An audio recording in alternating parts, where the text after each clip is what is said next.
Right now, in this exact moment, people are being judged, not for what they know, not for their degrees, their resumes, or their years of experience.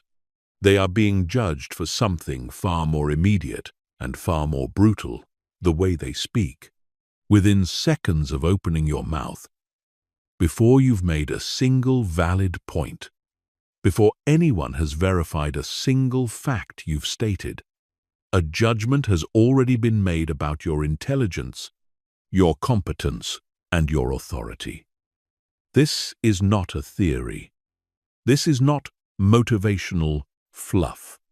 This is a documented psychological reality. And it is happening to you every single day, in every conversation, every meeting, every interaction, whether you realize it or not. Here is the uncomfortable truth. Some of the smartest people you will ever meet are completely invisible in conversations.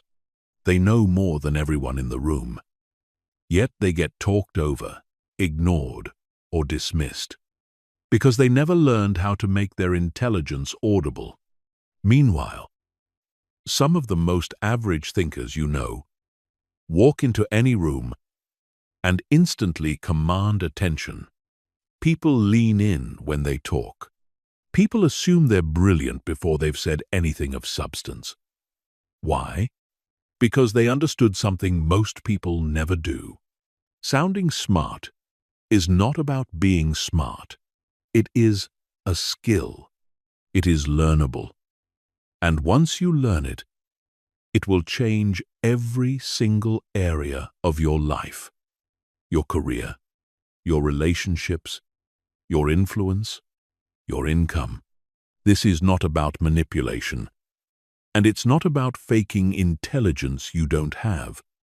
This is about psychology, the psychology of perception, persuasion, and power.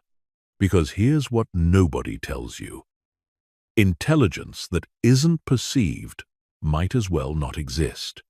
You can be the most brilliant person in the room, but if you can't communicate that brilliance in a way that registers with the human brain's shortcuts for competence, you will be overlooked, underestimated, and passed over again and again. This audiobook is going to dismantle that problem completely. By the time you finish listening, you will understand exactly how the brain decides, in a matter of seconds, whether someone is competent or not. You will know how to control your pacing so that your words carry weight instead of noise. You will understand how tone and pitch signal authority before your message even lands. You will learn to speak with a level of precision that eliminates the noise most people drown their ideas in. You will discover how the words you choose can make an identical idea sound either forgettable or unforgettable. You will learn the counterintuitive truth that listening, not talking, is often the most powerful tool for appearing sharp, and you will learn how to read a room so precisely that you always know exactly how to calibrate what you say and how you say it. This is not passive information. If you listen to this and do nothing, nothing will change. But if you apply even a fraction of what you're about to learn, you will notice something happening almost immediately. People will start listening differently when you talk. They will lean in instead of checking their phones. They will remember what you said instead of forgetting it the moment you finish speaking. They will start deferring to you in conversations where, just weeks earlier, you would have been ignored. This shift is not magic. It is mechanics, and you are about to learn every single piece of that machine. Chapter 1. The Power of Pace and Pausing. Most people believe that speaking quickly is a sign of intelligence, that a fast mind produces fast speech, and that hesitation is a sign of weakness. This belief is not only wrong, it is the exact opposite of the truth, and it is quietly sabotaging the way millions of people are perceived every single day. The human brain does not associate speed with intelligence. It associates speed with anxiety. When someone talks quickly, without pause, rushing from one sentence to the next as if they're afraid of losing the floor, the listener's subconscious does not register brilliance. It registers nervousness, insecurity, and a desperate need to be heard before someone interrupts. This is why so many genuinely intelligent people are underestimated. They know their material is strong, so they rush to get it all out. And in doing so, they broadcast the exact opposite of what they intend. Now consider the alternative. Think about the people you've encountered who speak slowly, who leave space between their sentences, who seem entirely unbothered by silence. What did you assume about them? Chances are you assumed they were in control. You assumed they were thinking carefully, weighing their words, choosing precisely what to say, rather than blurting out whatever came to mind first. This is not an accident of perception. It is a deeply wired psychological pattern. Silence, in the right hands, is not empty space.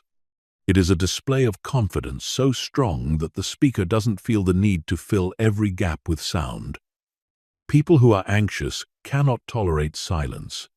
People who are secure can sit inside it comfortably. And that comfort is instantly read by everyone around them as authority. This is why the pause is one of the most underused tools in human communication.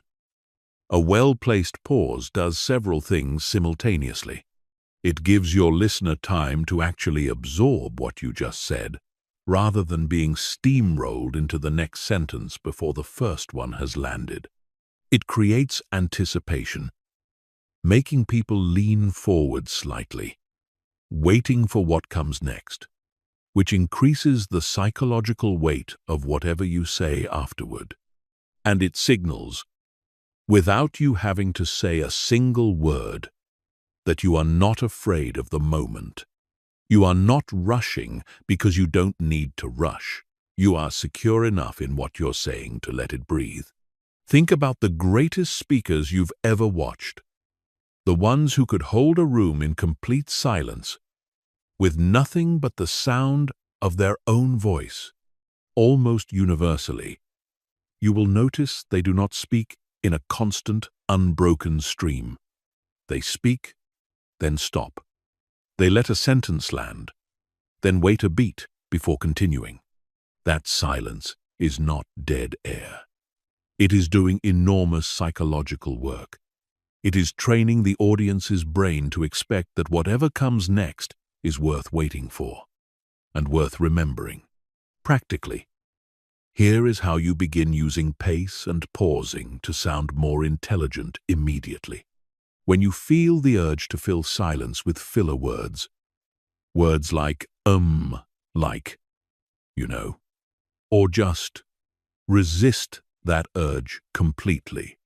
Let the silence sit instead. It will feel unnatural at first, even uncomfortable, because your brain is wired to fear silence as a sign that something has gone wrong. But silence, used deliberately, is not a gap in your competence. It is proof of it.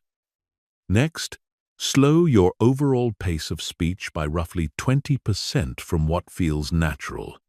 This will feel painfully slow to you internally, but to your listener, it will sound measured, deliberate, and controlled. Finally, practice pausing directly before you say something important. Not after, before.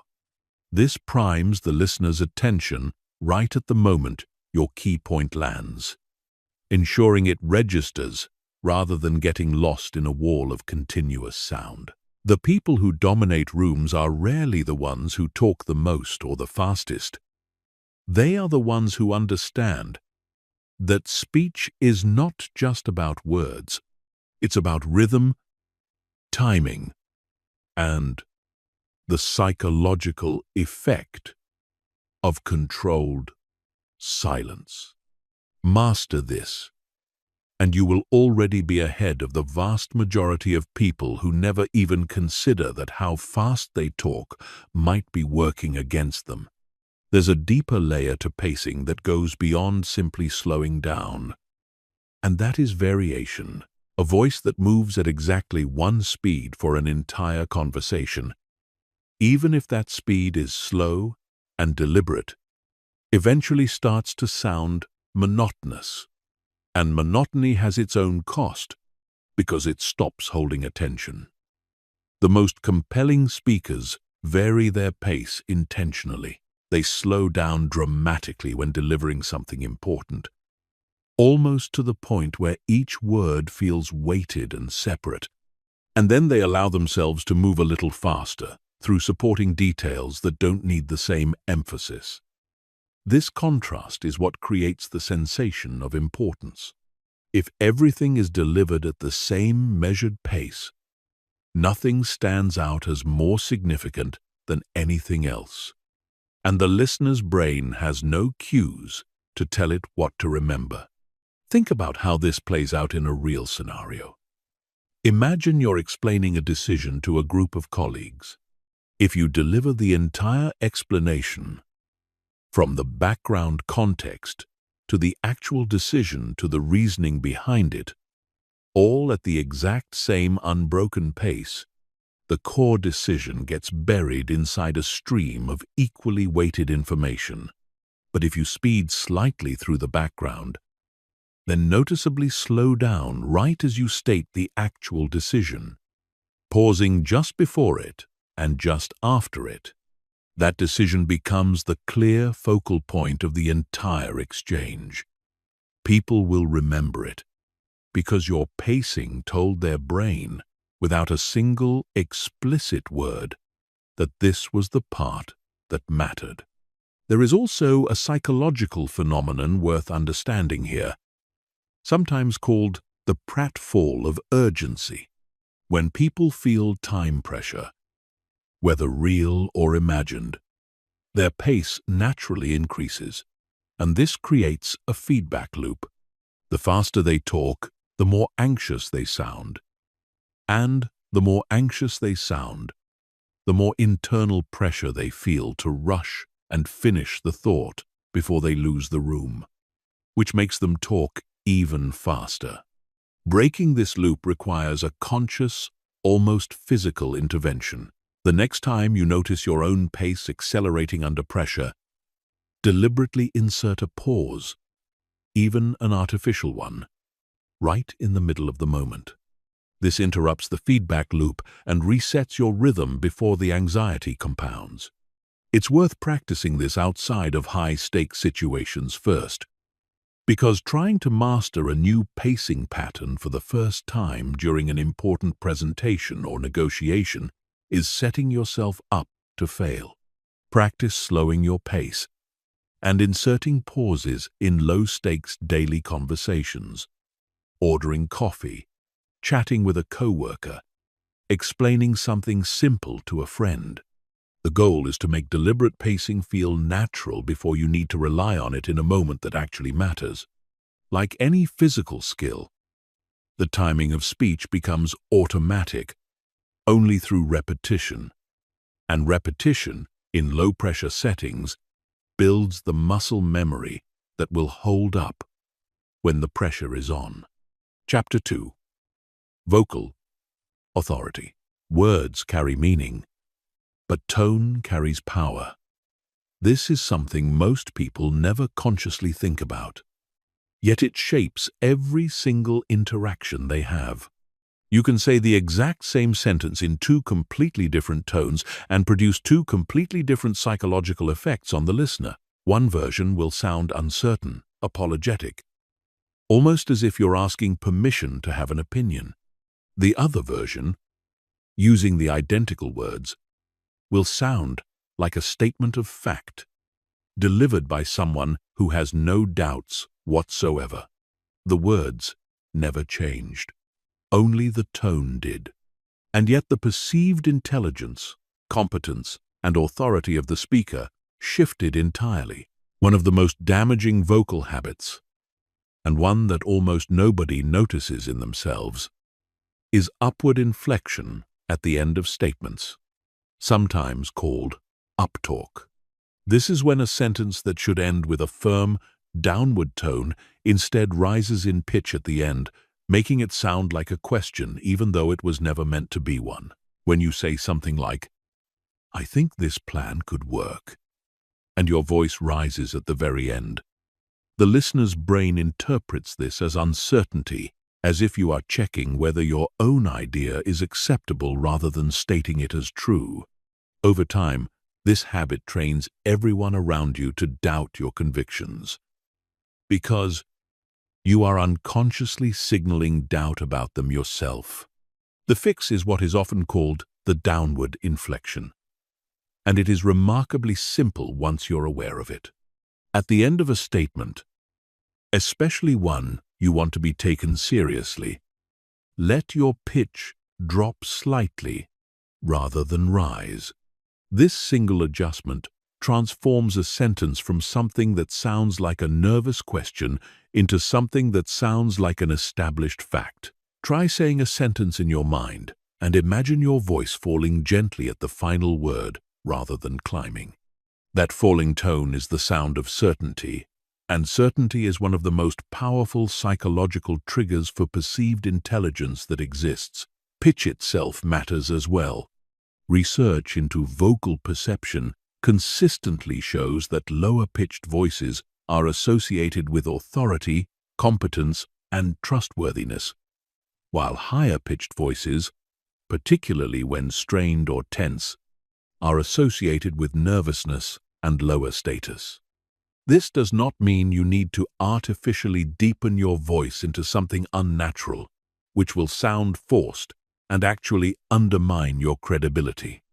It means understanding that when you speak from a relaxed, grounded place, rather than a tight, high, anxious register, your natural resonance drops, and that drop alone makes you sound more composed and more in control. Breath is the foundation underneath all of this, and it is almost never talked about. When people are nervous, their breathing becomes shallow and rapid, originating from the upper chest rather than the diaphragm. This shallow breathing directly causes the voice to sound thin, strained, and higher-pitched, exactly the qualities that read as anxious rather than authoritative. Before any moment where you want to sound powerful, whether it's a meeting, a presentation, or even a casual conversation where you want to be taken seriously, take one slow breath from your diaphragm, letting your stomach expand rather than your chest rising. This single physical adjustment changes your entire vocal resonance and gives your words a grounded, steady quality that people instinctively associate with confidence and intelligence. Volume plays its own subtle role as well, though not in the way most people assume. Loudness is often mistaken for confidence, but excessive volume, especially when paired with rapid speech, actually reads as aggression or insecurity, trying to overcompensate. True vocal authority comes from steadiness rather than loudness. A voice that stays consistent, that doesn't spike erratically in volume or pitch when the speaker feels challenged, communicates far more control than a voice that gets louder and faster under pressure. The next time you feel challenged in a conversation, notice the urge to raise your volume, and instead, consciously keep it level. That composure alone will separate you from almost everyone else in the room. Articulation deserves attention as well, because mumbled or rushed consonants create an impression of carelessness, even when the underlying content is excellent. This does not mean speaking in an exaggerated, theatrical way that calls attention to itself. It means making sure the ends of your words are not swallowed, that final consonants are actually completed rather than trailing off into vague sound. Try recording yourself speaking naturally for a minute, and then listening back. Most people are surprised to hear how many word endings disappear entirely, replaced by a kind of vocal shrug. Cleaning this up, without becoming stiff or overly formal, adds a layer of crispness that reads as competence almost immediately. There is also the matter of vocal fry, the low, creaky quality that sometimes appears at the end of sentences when the vocal cords relax and the airflow decreases. While vocal fry has become common in casual speech, especially at the end of statements, it can undercut authority in more formal or high-stakes settings because it often sounds like the energy of the sentence is collapsing rather than landing with conviction. Maintaining steady breath support through the entire sentence, rather than letting it run out right at the final words, prevents this collapse and keeps the ending of your sentences as strong as the beginning. Consider also how tone shifts depending on whether you are stating something or defending something. When people feel challenged, their instinct is often to speak faster and at a higher pitch, almost as if trying to outrun the challenge itself. But the moment where your tone matters most is exactly the moment where it's hardest to control, which is why it's worth deliberately practicing staying low and slow, specifically in moments of pushback.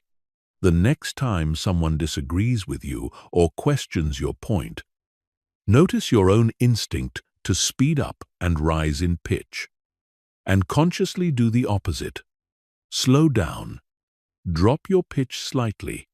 This single adjustment, made precisely in the moment of friction, is often what separates someone who sounds rattled from someone who sounds unshakable.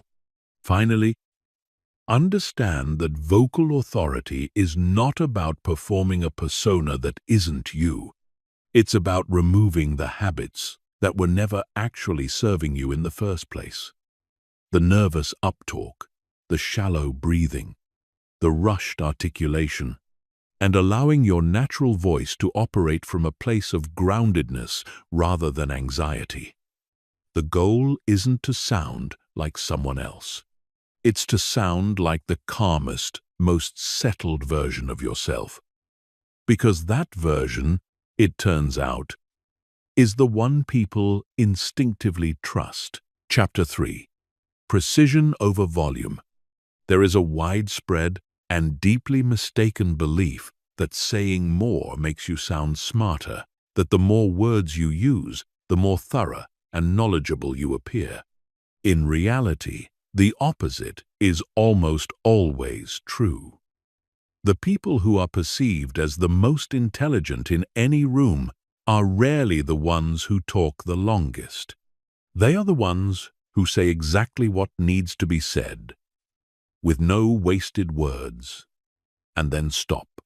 Precision, not volume of speech, is what the brain associates with mastery, because precision signals that the speaker has already done the thinking and distilled it down to its essential core, rather than thinking out loud in real time and hoping something useful emerges. Consider two people asked the same question in a meeting. The first person responds with a long, winding answer, circling the point several times, adding qualifiers, backtracking, restating things slightly differently, and eventually arriving at a conclusion buried somewhere in the middle of several minutes of talking. The second person responds with a single, clear sentence that directly answers the question, and then stops talking. Even if the first person's answer contained more information, the second person will almost always be perceived as more intelligent, more competent, and more in control. This is because the brain equates unnecessary length with unprocessed thought, while brevity signals that the thinking has already happened internally, and only the conclusion needed to be shared. Filler words are one of the biggest saboteurs of perceived precision, and most people use them constantly, without ever noticing. Words like like, sort of, kind of, basically, and I mean act as verbal padding that fills silence but adds no actual content.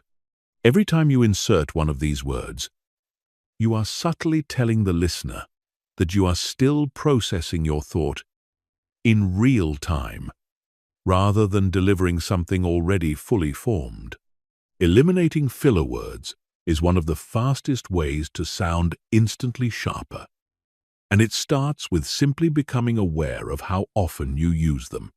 Most people are shocked when they actually track their own speech and realize how frequently these words appear.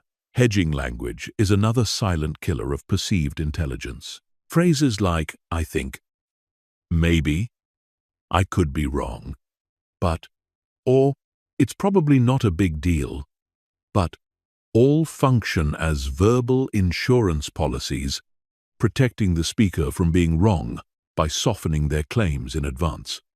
The problem is that this hedging, used excessively, makes even correct and valuable ideas sound tentative and unreliable. This does not mean you should state everything with false certainty or pretend to know things you don't. It means reserving hedging language for situations where genuine uncertainty exists, rather than using it as a reflexive habit to avoid the discomfort of stating something plainly. Economy of language extends beyond individual words into the structure of entire responses. Before answering a question, especially in a high-stakes setting, take a half-second to identify the single most important point you want to make, and lead with that point first. Most people do the opposite. They build up to their point through background, context, and justification, forcing the listener to wait until the end to understand what they're actually trying to say. By the time the point arrives, much of the listener's attention has already drifted. Leading with your conclusion first, then briefly supporting it if needed, mirrors exactly how the sharpest communicators operate, and it trains your listener to associate your voice with clarity rather than confusion. There is also a specific discipline in knowing when to stop talking, which is arguably harder than knowing what to say. Once you've made your point clearly, resist the urge to keep talking to fill the silence that follows. This is one of the most common mistakes intelligent people make.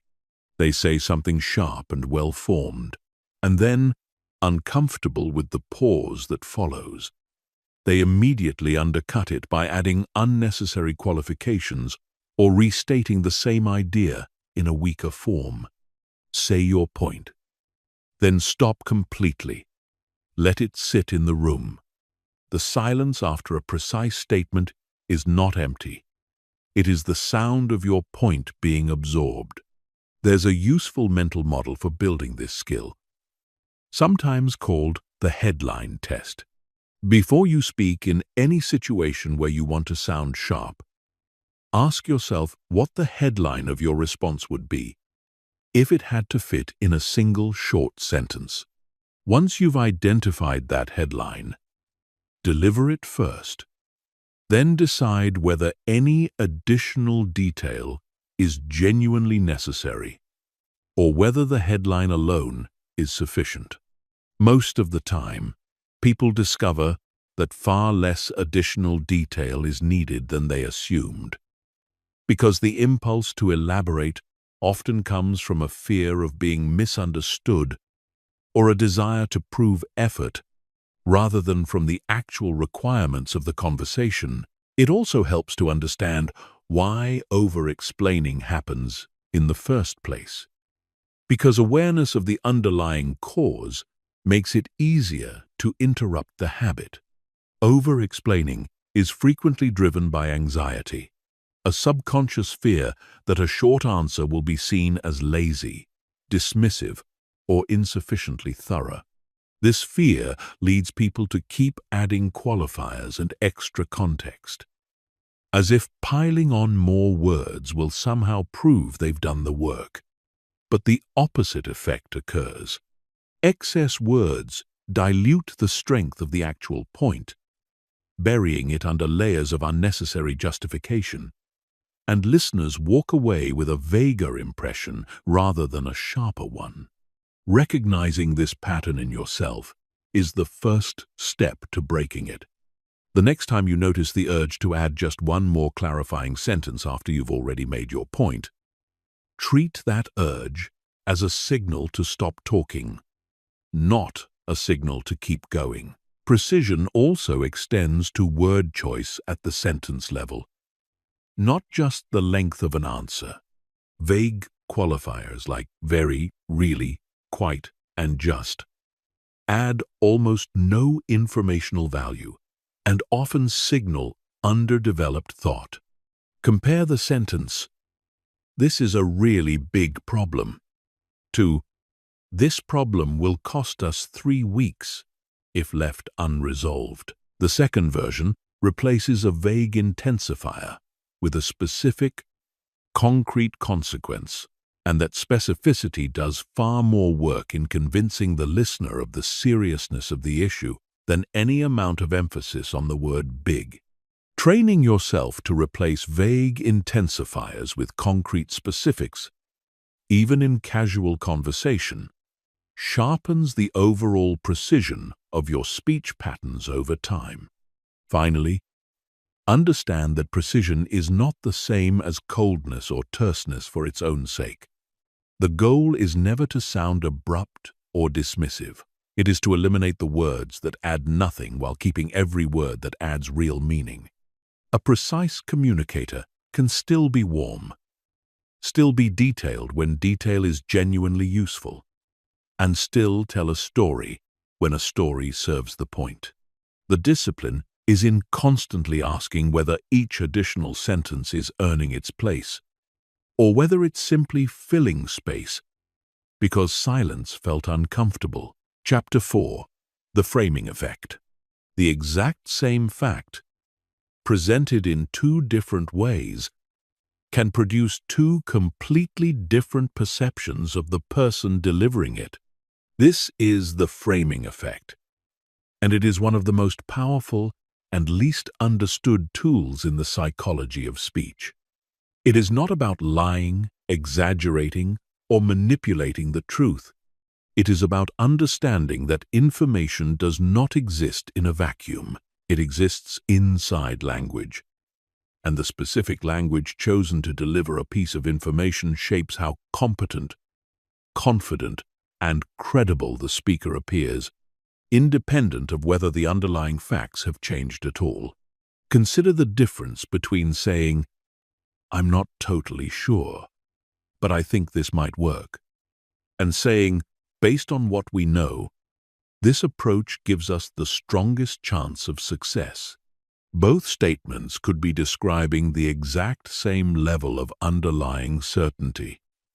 Neither one is dishonest, but the second statement frames that same uncertainty in terms of probability and strategy rather than personal doubt, and the listener's brain responds to it entirely differently. The first version centers the speaker's insecurity. The second version centers the strength of the analysis. This single shift in framing, without changing a single underlying fact, transforms how intelligent and prepared the speaker sounds. Certainty language versus hedging language is one of the clearest examples of this effect. Compare, "I guess we could try this," to "This is the direction we should take." The second version does not claim more certainty about the outcome than the first, but it claims more certainty about the reasoning process. And that is what registers as intelligence. People do not need you to be right about the future. Nobody can be certain about the future. What they need is to feel that your thinking process is sound, decisive, and well-reasoned. And certainty language communicates exactly that, even when the actual outcome remains genuinely uncertain. Reframing problems as challenges and challenges as opportunities follows the same underlying psychological mechanism.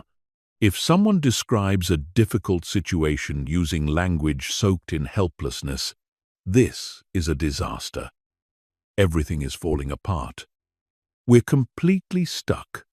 The listener absorbs not just the facts of the situation, but the emotional framing around it, and begins to see the speaker as overwhelmed and reactive. If instead the same situation is described using language of agency and strategy, this is a difficult constraint. But here's what it opens up for us.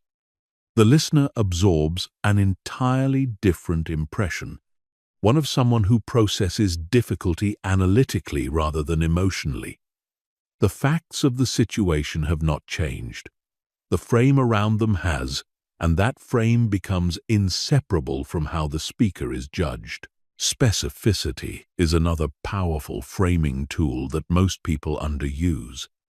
Vague language, like "a lot of people," or "things went pretty well," or "we made some progress," signals a lack of precision in thinking, because vague language is what people default to when they haven't actually processed the details carefully. Specific language, such as "engagement increased by roughly a third over the last quarter," or 3 of the 5 test cases failed for the same underlying reason, immediately signals that real analysis has taken place. You don't need access to perfect data to use this technique. Even qualitative specificity, describing exactly what happened rather than gesturing vaguely at an outcome, makes you sound like someone who pays close attention rather than someone who skims the surface. Active voice versus passive voice is a subtler but equally important framing choice. "Mistakes were made" carries an entirely different psychological weight than "I made a mistake here, and here's what I'm doing about it." Passive voice removes the actor from the sentence, which can make a speaker sound evasive or disconnected from responsibility, while active voice places the speaker directly inside the action, which reads as ownership and confidence even when admitting fault.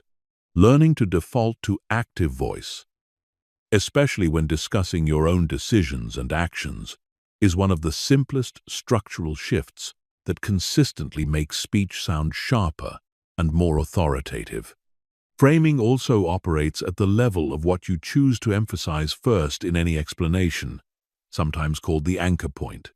Whatever piece of information you present first tends to disproportionately shape the listener's overall impression of everything that follows. A phenomenon well documented across psychology as the anchoring effect. If you begin an explanation with the weakest or most negative piece of information, the listener's baseline impression is set low, and everything afterward is filtered through that initial negative frame, even if the overall picture is actually strong. If instead you begin with the strongest, most relevant piece of information, the listener's baseline impression is set high, and subsequent details are filtered through a more favorable lens. This is not about hiding weaknesses. It's about sequencing information so that the anchor point reflects the truest, most important part of the picture, rather than an incidental detail that happens to come to mind first. Comparative framing is another tool worth understanding deeply. The same number can sound dramatically different depending on what it's compared against. Saying "we improved by 10% sounds modest on its own, but saying "we improved by 10%, which is more than double the industry average, transforms the exact same fact into something that sounds genuinely impressive. This is not deception, because The comparison itself is true. It's simply providing the context that allows the listener to correctly calibrate how significant a number actually is, rather than leaving them to guess at a scale they have no reference point for. There is also a distinction worth drawing between framing something as a problem to be solved versus framing it as a decision already being handled. Compare, "We have an issue with the current approach," to "We're adjusting the approach based on what we've learned." Both sentences may describe an identical underlying situation, but the first frames the speaker as someone reporting a problem they haven't yet resolved, while the second frames the speaker as someone already in control of the solution. This shift from problem framing to solution framing is one of the most consistently effective techniques for sounding more capable in professional settings, particularly when delivering information that could otherwise sound like an admission of failure. It's worth being careful here, because framing crosses a line into manipulation the moment it starts distorting the underlying truth, rather than simply presenting it clearly. The techniques described in this chapter are not about making bad ideas sound good or making failures disappear through clever language. They are about making sure that accurate, well-reasoned thinking is not accidentally undersold by weak or careless framing. Used honestly, framing ensures that the quality of your thinking is actually reflected in how it lands, rather than being lost in translation between your mind and the listener's ears. Chapter 5. Listening as a speech weapon. It seems counterintuitive, but one of the most powerful tools for sounding intelligent has almost nothing to do with talking at all.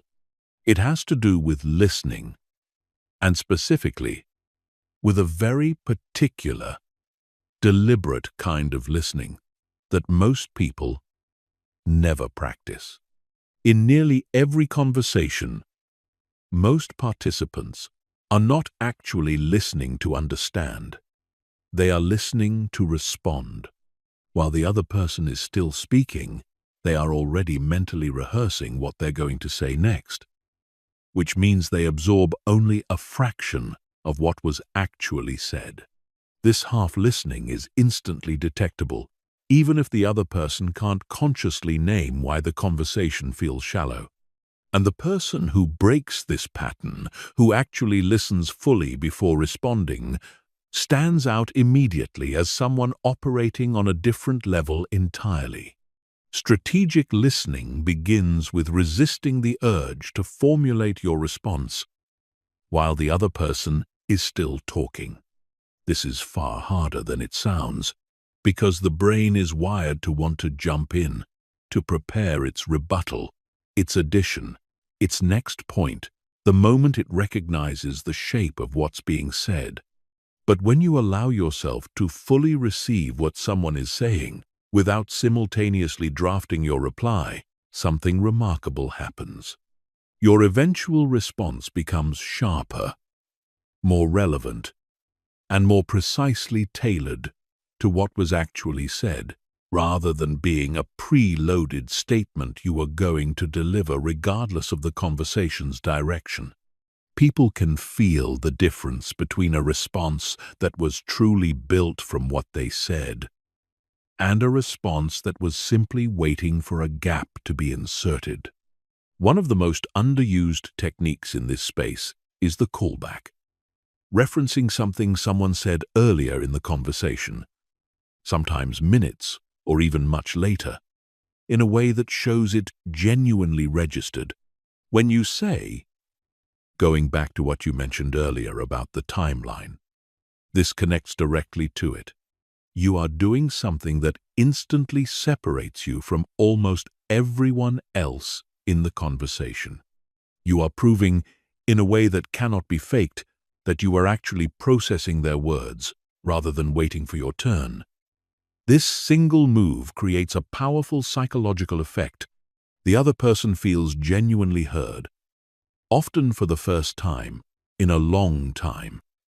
and that feeling becomes directly associated with you as someone perceptive, sharp, and worth talking to.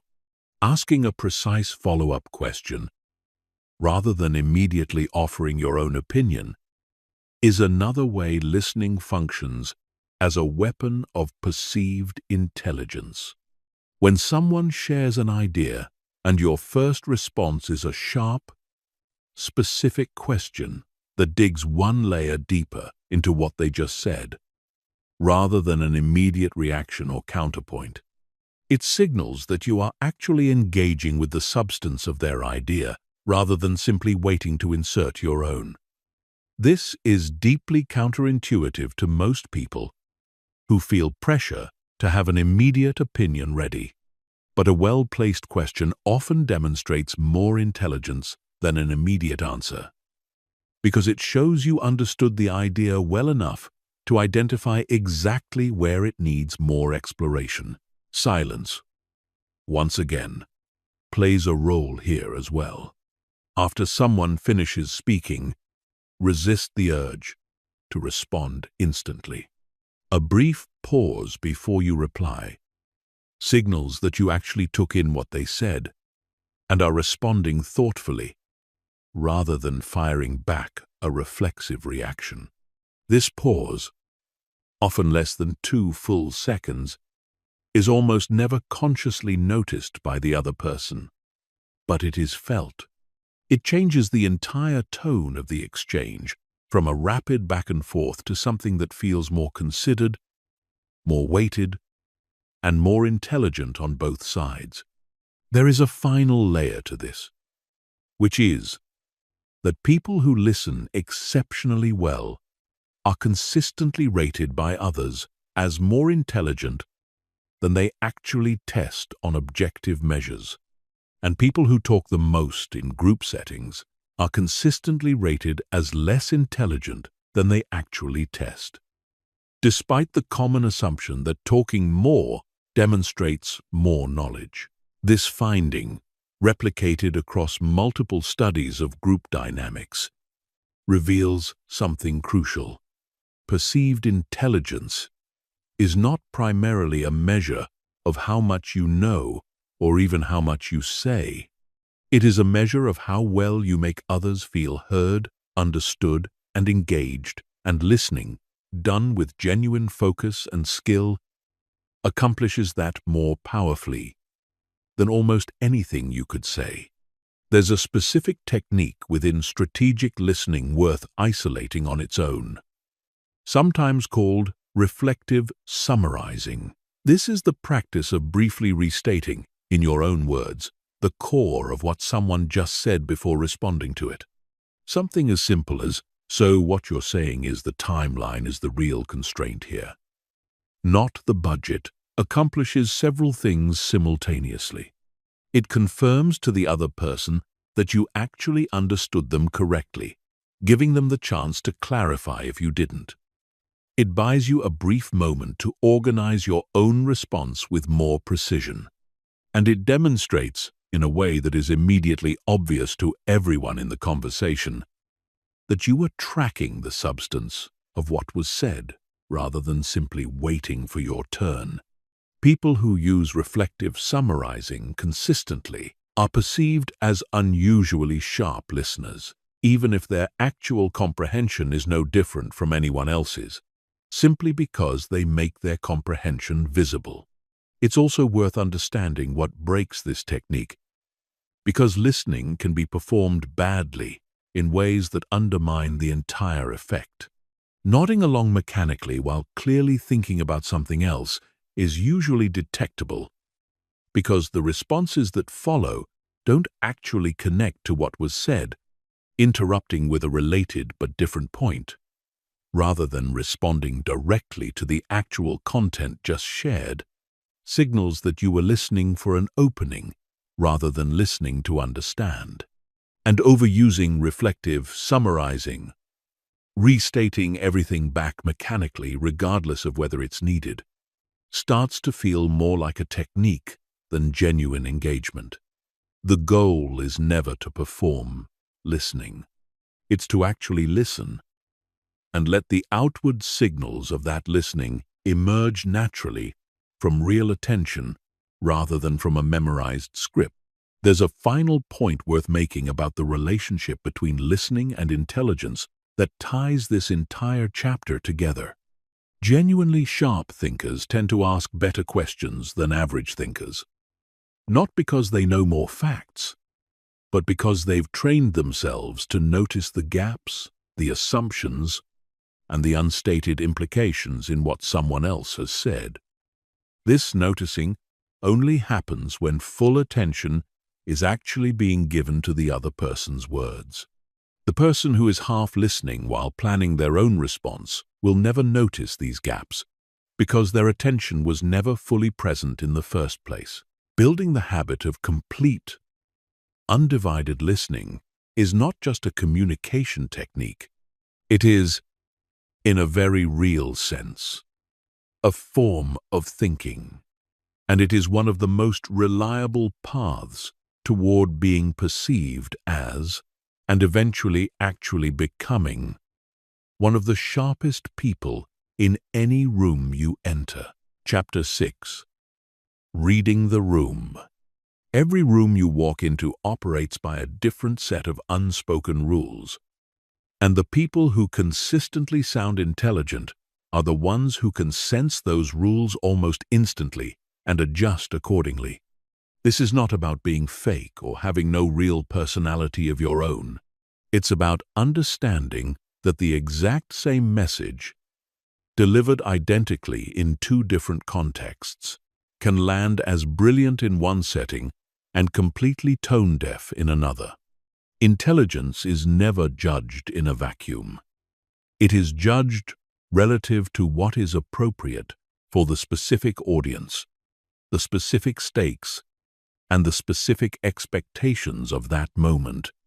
And the people who ignore this reality are consistently underestimated no matter how good their ideas actually are. The first layer of reading a room is registering the formality level already present before you speak at all. Walk into a boardroom full of executives in tailored suits, speaking in clipped, efficient sentences, and the register of that room has already been set before you say a single word. Match that register roughly, not by pretending to be someone you're not, but by tightening your own language, cutting casual phrasing, and speaking with the same kind of economy you're observing around you. Walk into a casual team brainstorm where people are joking, interrupting each other, and speaking loosely and rigidly formal language will make you sound stiff and disconnected rather than intelligent. The room has already told you what kind of communication it rewards. Your job is to notice that signal and calibrate to it. Vocabulary is one of the most common places where people misjudge the room entirely. There is a widespread and mistaken belief that using complex, technical, or elevated vocabulary is the fastest way to sound smart. In reality, using vocabulary that is mismatched to your audience does the opposite. If you are speaking to a group of specialists in a technical field, using the precise, dense terminology of that field signals fluency and earns immediate credibility because it proves you belong in the conversation at their level. But use that exact same dense, jargon-heavy language with a general audience unfamiliar with the field, and instead of sounding intelligent, you sound like you're either showing off or, worse, unable to translate your own expertise into something usable. The truly intelligent move is not complexity for its own sake. It's adjusting the complexity of your language precisely to the level that will land as clear and impressive for that specific audience, which sometimes means simplifying dramatically and sometimes means getting more technical than you would in casual conversation. This adaptability, often called code switching, extends beyond vocabulary into rhythm, tone, and even humor. Some rooms reward directness and quick, punchy exchanges. Others reward a slower, more deliberate, almost ceremonial pace, where interrupting or rushing to a point feels disrespectful. Some rooms welcome humor as a way to build rapport and show quick thinking. Others treat humor, especially if mistimed, as a sign that you're not taking the situation seriously. None of these preferences are universal or fixed. They shift from room to room, and the ability to notice which mode you're in within the first few minutes, sometimes within the first few seconds, is a skill that separates people who consistently land well from people who consistently misjudge their audience. There's a practical method for developing this skill quickly, which is to spend the first portion of any new interaction observing more than talking. Notice how long other people's sentences are. Notice whether they use casual contractions or more formal, complete phrasing. Notice whether silence is comfortable in this room or whether people rush to fill every gap. Notice the emotional temperature, whether people are relaxed and joking or tense and focused. All of this information is available within the first few minutes of almost any interaction, and using that window to calibrate rather than immediately launching into your own default communication style is one of the most reliable ways to ensure that whatever you eventually say lands the way you intend it to. It's important to draw a clear distinction here between adapting your communication style and abandoning your actual substance or opinions. Reading the room is not about telling people what they want to hear or hiding disagreement to fit in. It's entirely possible, and often more effective, to disagree with a room while still matching its register and rhythm. You can deliver a contrarian point in a slow, measured, formal boardroom, exactly as formally and measuredly as everyone else, and it will land as thoughtful pushback rather than disruption. Deliver that same contrarian point with mismatched energy. Too casual, too aggressive, too rushed, and even a correct point can get dismissed simply because of how jarring the delivery felt relative to the room around it. There's a particular skill worth developing here, which is the ability to shift register mid-conversation as the room itself shifts. Meetings rarely stay in one mode for their entire duration. A conversation might open formally, loosen into something more casual once rapport is established, then tighten back up the moment a difficult decision needs to be made. People who sound consistently sharp are the ones who track these shifts in real time and adjust their own delivery accordingly, rather than locking into a single mode at the start and staying there, regardless of how the room around them evolves. This requires a kind of ongoing attentiveness that goes beyond the first few minutes of calibration and continues throughout the entire interaction. It also helps to understand that different rooms reward different ratios of listening to speaking.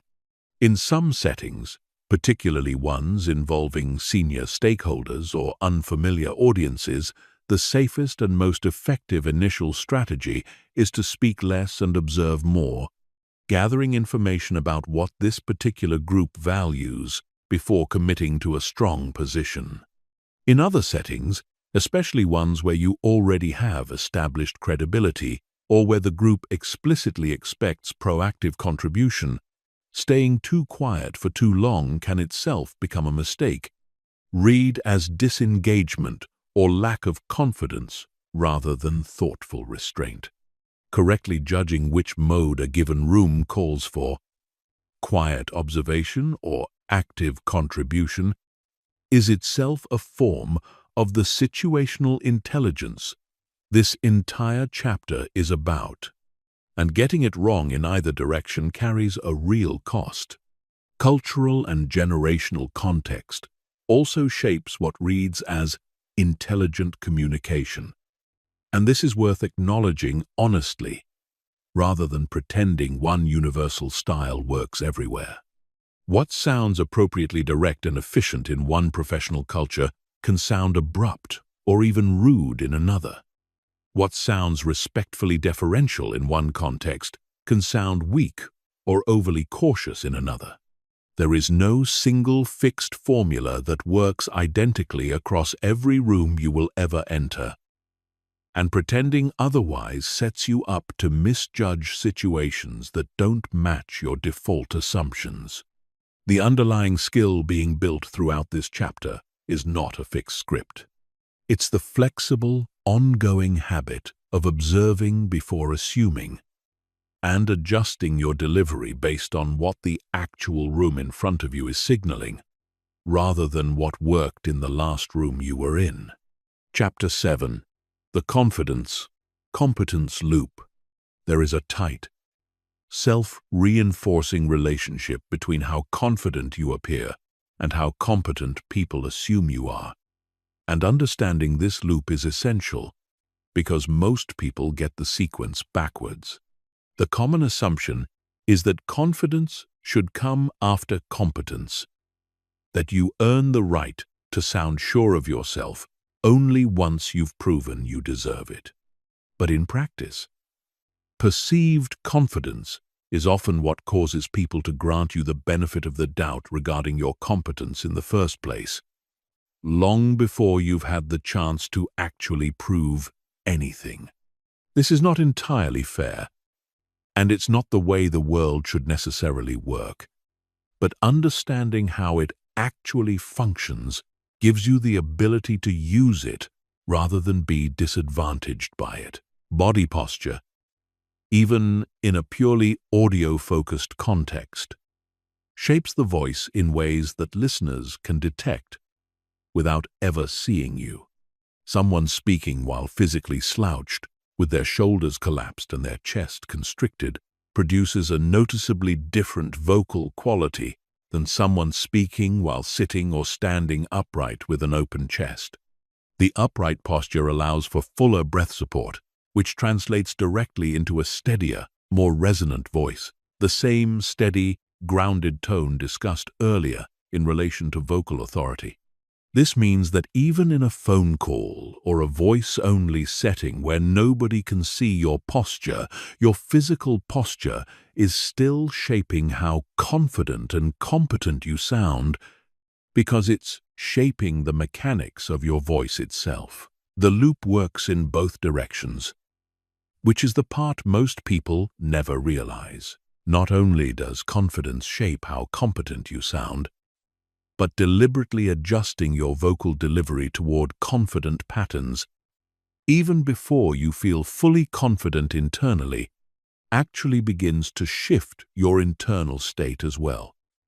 This is sometimes described as behavioral activation, the idea that action can precede and actually generate the internal state you're trying to reach, rather than always waiting for the internal state to arrive first before acting.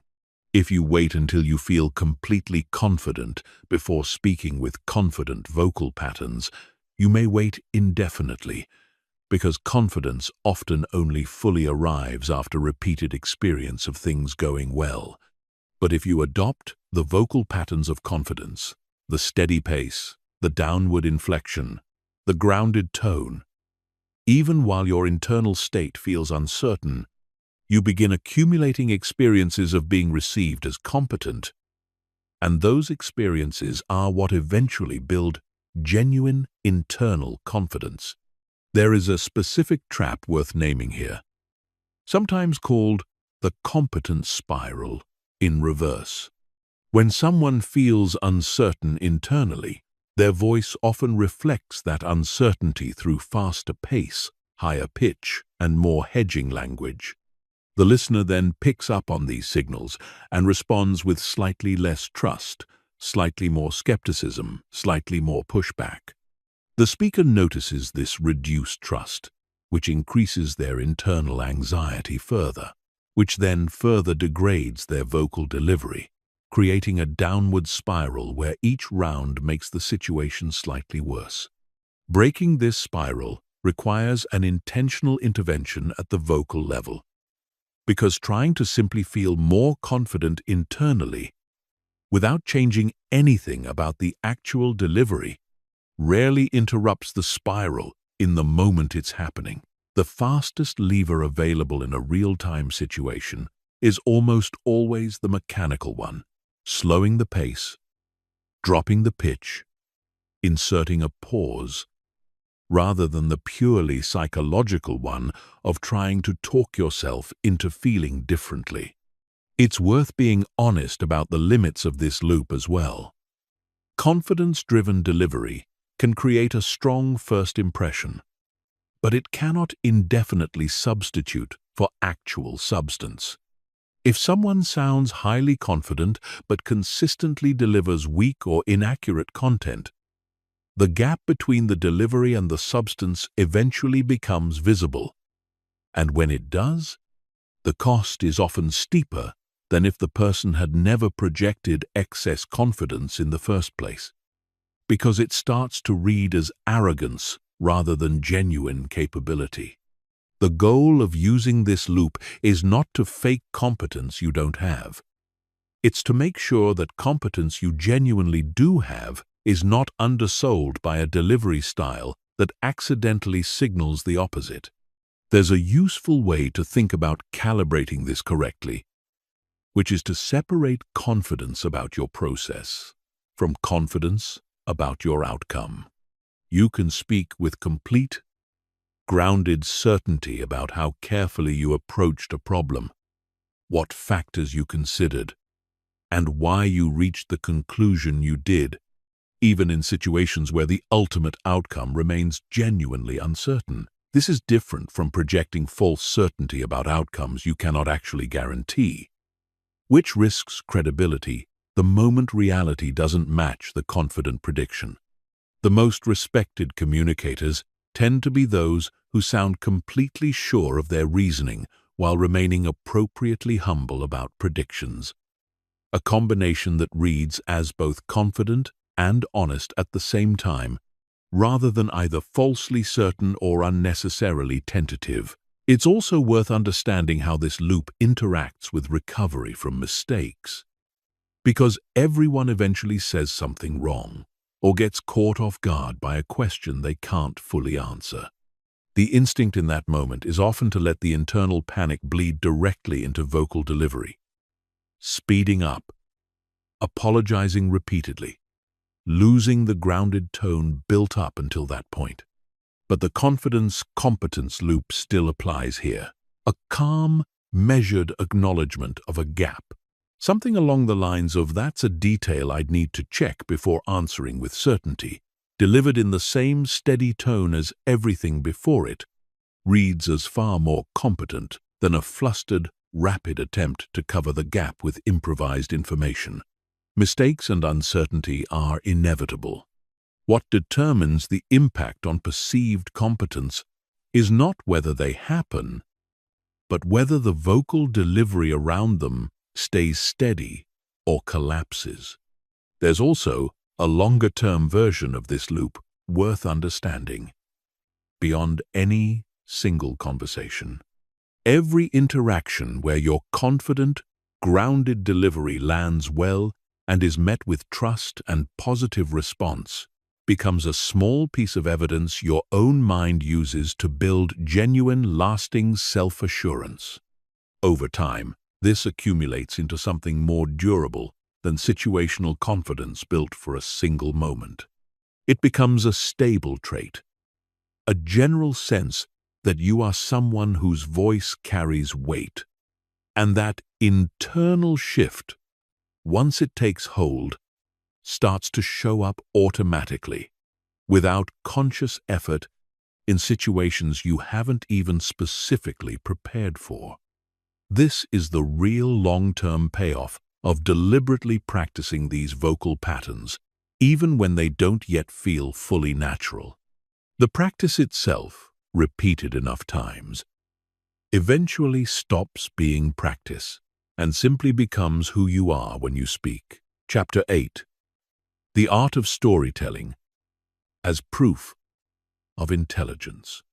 facts and data are often assumed to be the most convincing form of communication, the purest evidence of intelligence, because they seem objective and undeniable.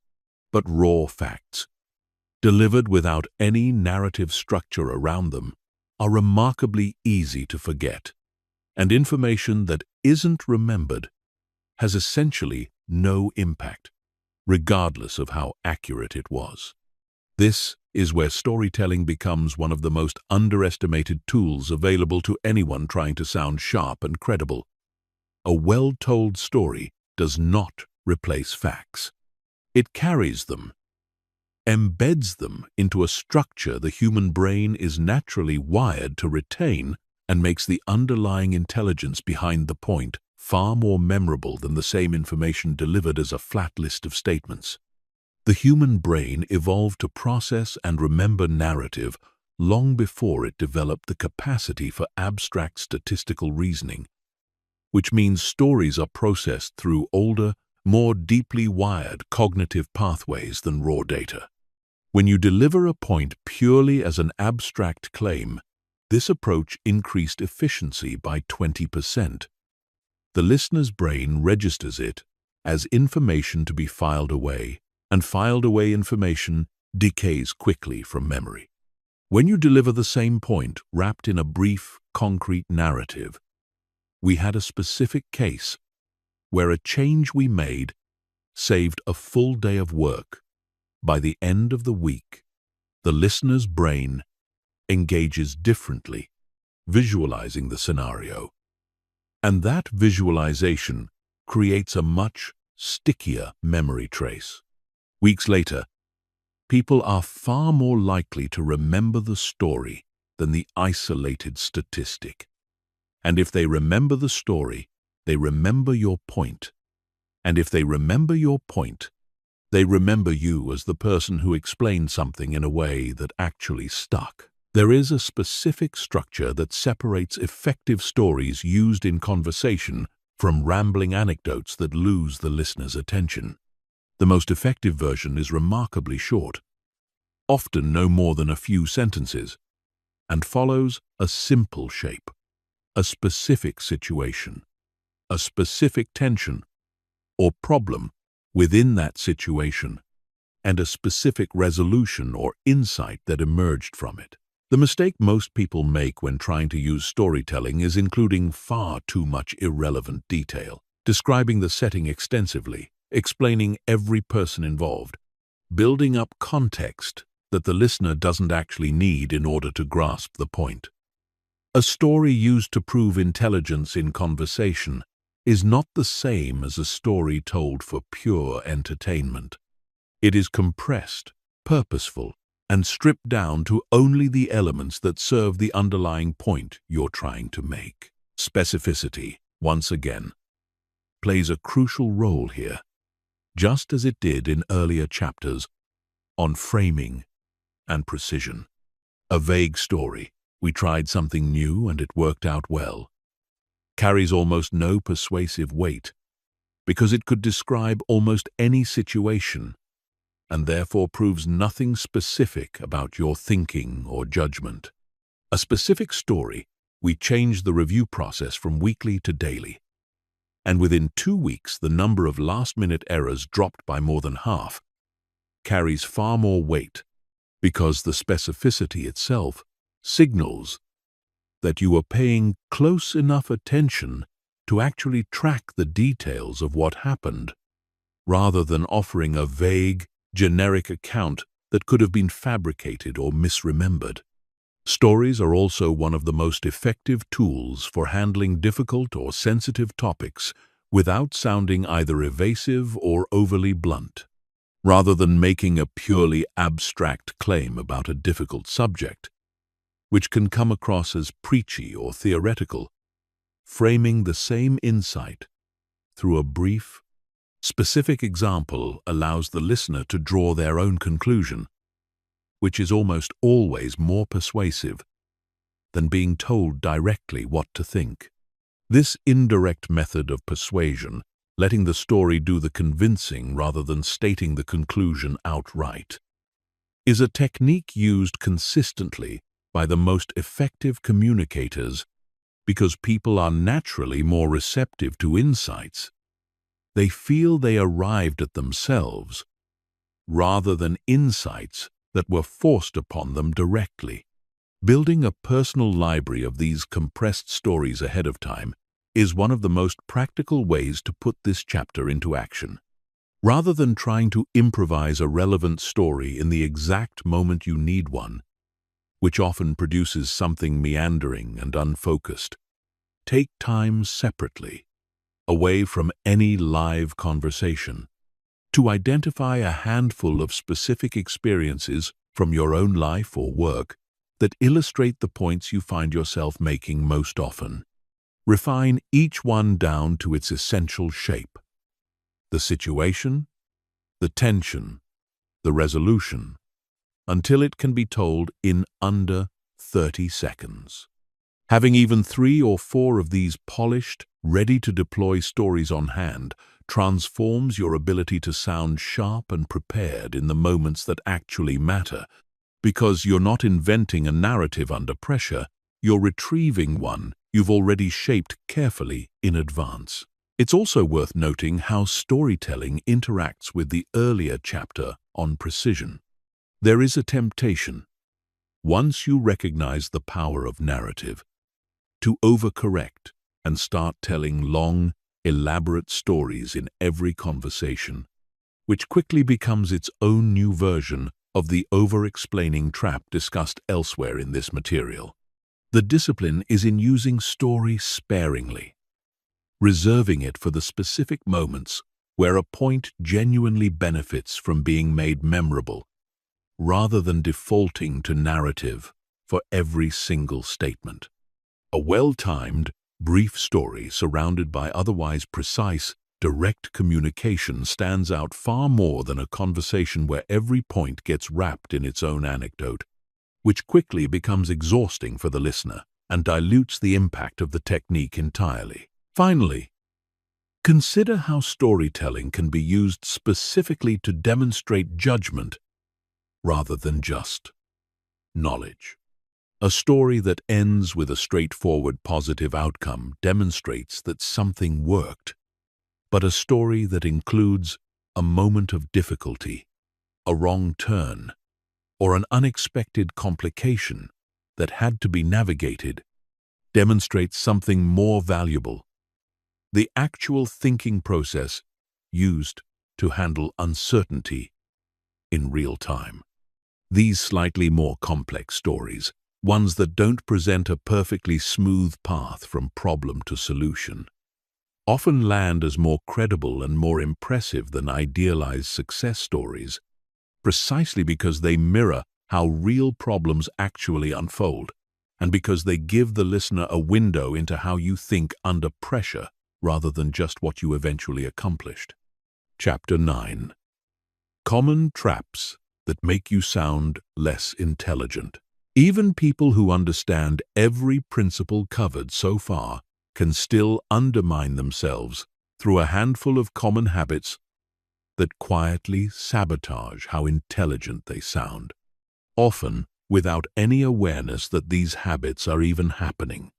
Recognizing these traps is just as important as learning the positive techniques, because a single one of these habits, repeated consistently, can cancel out the benefit of everything else you've learned.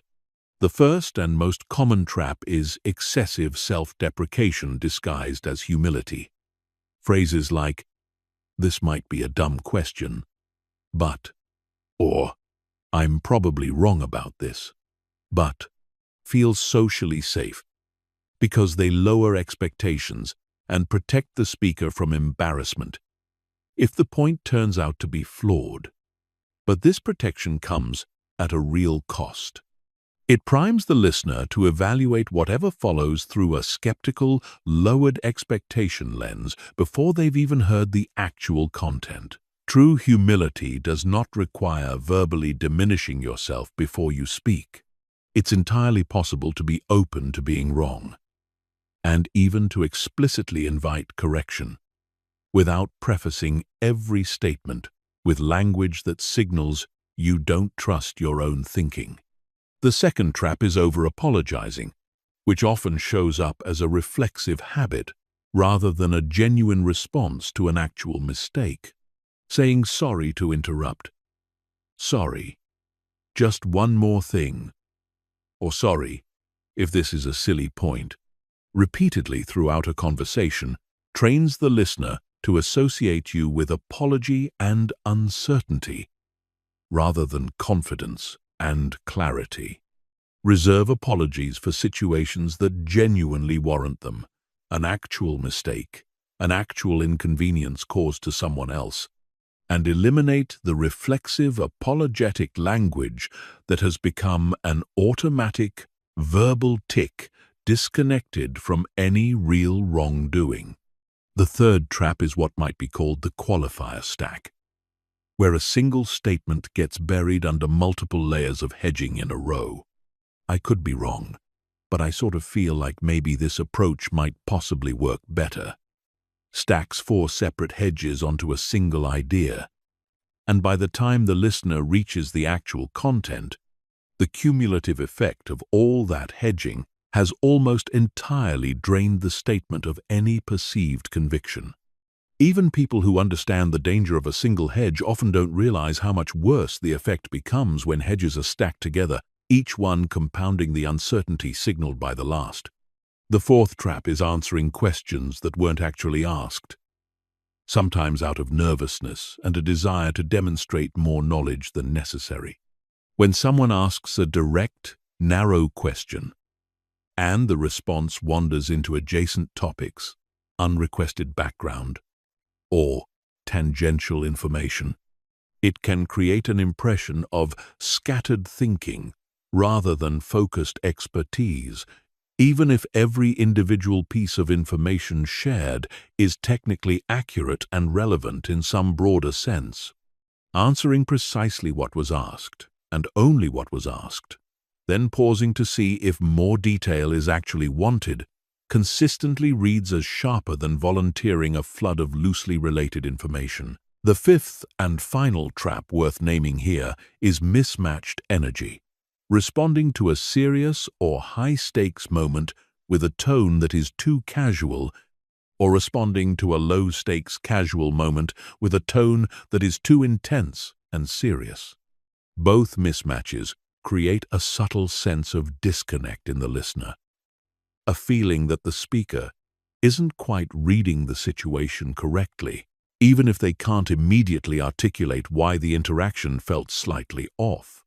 Calibrating your energy level to match the actual stakes and tone of the moment, neither underplaying something important nor overplaying something minor, is a subtle skill, but one that consistently separates people who feel emotionally intelligent and situationally aware from people who, despite good intentions, seem slightly out of sync with the room around them. There's a sixth trap worth naming separately, because it's subtle enough that it often escapes notice, even in people who have eliminated the more obvious habits already discussed. This is the trap of verbal throat clearing, opening a response with a string of low-content phrases before actually arriving at the point. Phrases like, "So? That's a really interesting question," or "Yeah, I think, there's a few ways to think about this."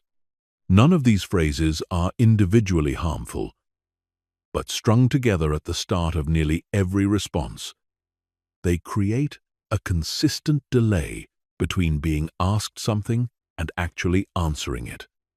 And that delay, repeated across an entire conversation, creates a cumulative impression of someone who needs time to warm up before delivering anything substantive.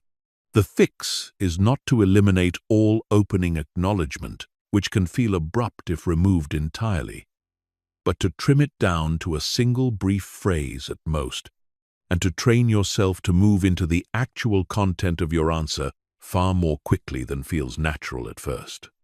A seventh trap, closely related to the qualifier stack discussed earlier, is what could be called retroactive undercutting, making a strong, clear statement and then immediately weakening it with a follow-up phrase like, "But that's just my opinion," or, "Though I could totally be wrong about that."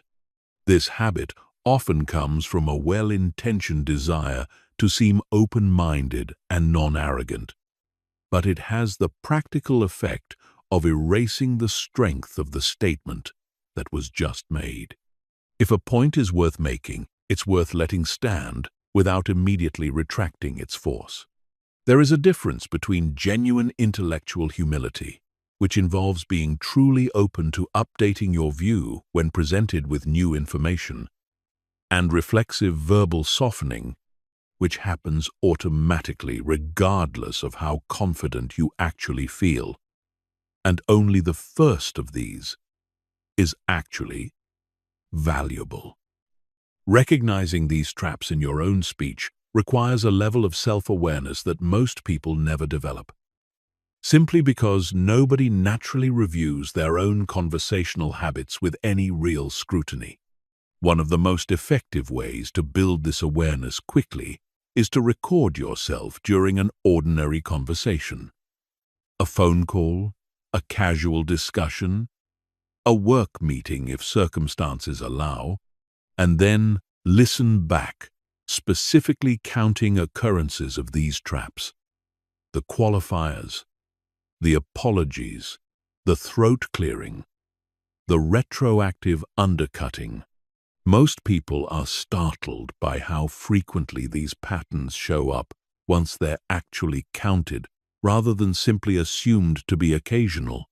This single exercise, uncomfortable as it may be, often does more to improve perceived intelligence in speech than any other single piece of advice in this entire audiobook, because it turns an abstract awareness of these traps into a concrete, personal inventory of exactly which habits need the most attention.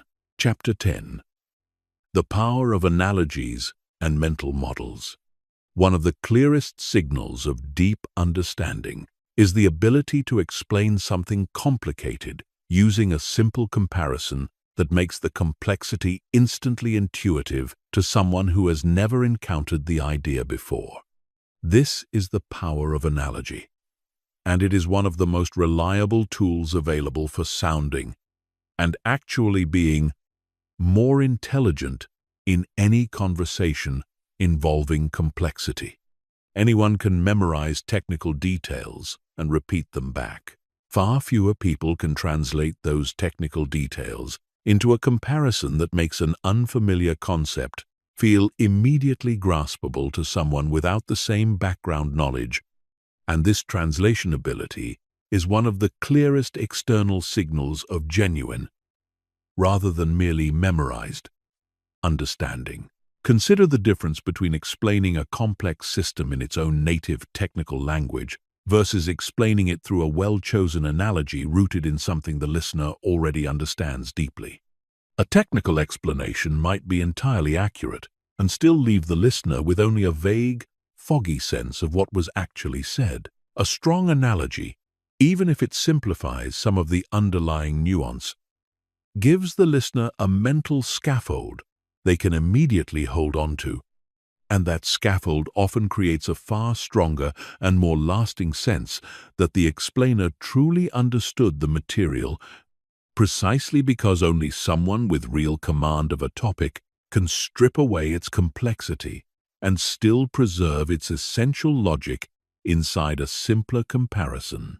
Building strong analogies is a skill that improves with deliberate practice, and it starts with identifying the core mechanism of whatever you're trying to explain, separate from all its specific technical details.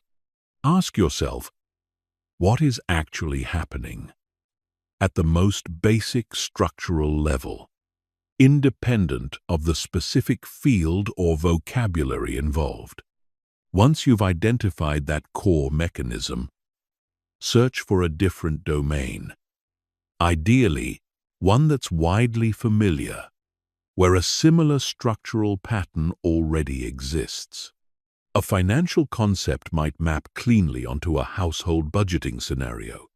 A technical process might map onto something as simple as cooking a meal, with sequential steps, dependencies, and points where an error early on creates larger problems later. The specific domain matters less than the structural similarity between the two situations, and the more common and universally understood the comparison domain is, the more accessible your explanation becomes to a broad range of listeners. There is a risk worth naming here as well, which is choosing an analogy that breaks down under scrutiny or that oversimplifies to the point of being misleading. A sharp listener will sometimes test an analogy by pushing on its edges, asking about a scenario where the comparison doesn't quite hold. And if the analogy collapses too easily under that pressure, the collapse itself can undercut the credibility it was meant to build. The strongest analogies are chosen not just for how well they explain the core idea, but for how much of the underlying complexity they can accommodate before starting to break down. It is often worth mentally stress testing your own analogy before using it. Briefly imagining a follow-up question or edge case and being prepared to acknowledge where the comparison stops holding rather than being caught off guard. Mental models operate similarly to analogies but function as reusable frameworks rather than one-time comparisons. Referencing a well-established mental model by name and applying it accurately to a new situation signals a broader, more structured way of thinking than simply reacting to each new problem as if it were entirely novel. This does not mean scattering references to frameworks and models indiscriminately, which can quickly start to sound like name-dropping rather than genuine application. It means having a small set of mental models genuinely internalized deeply enough that you can recognize when a new situation actually fits the pattern, and applying the model naturally as a lens for understanding, rather than as a decorative label attached after the fact. This is the difference between someone who has memorized a list of frameworks and someone who has genuinely absorbed a handful of them deeply enough to use as real thinking tools, and that difference is almost always audible in how naturally, or how forcedly, the reference gets woven into the conversation.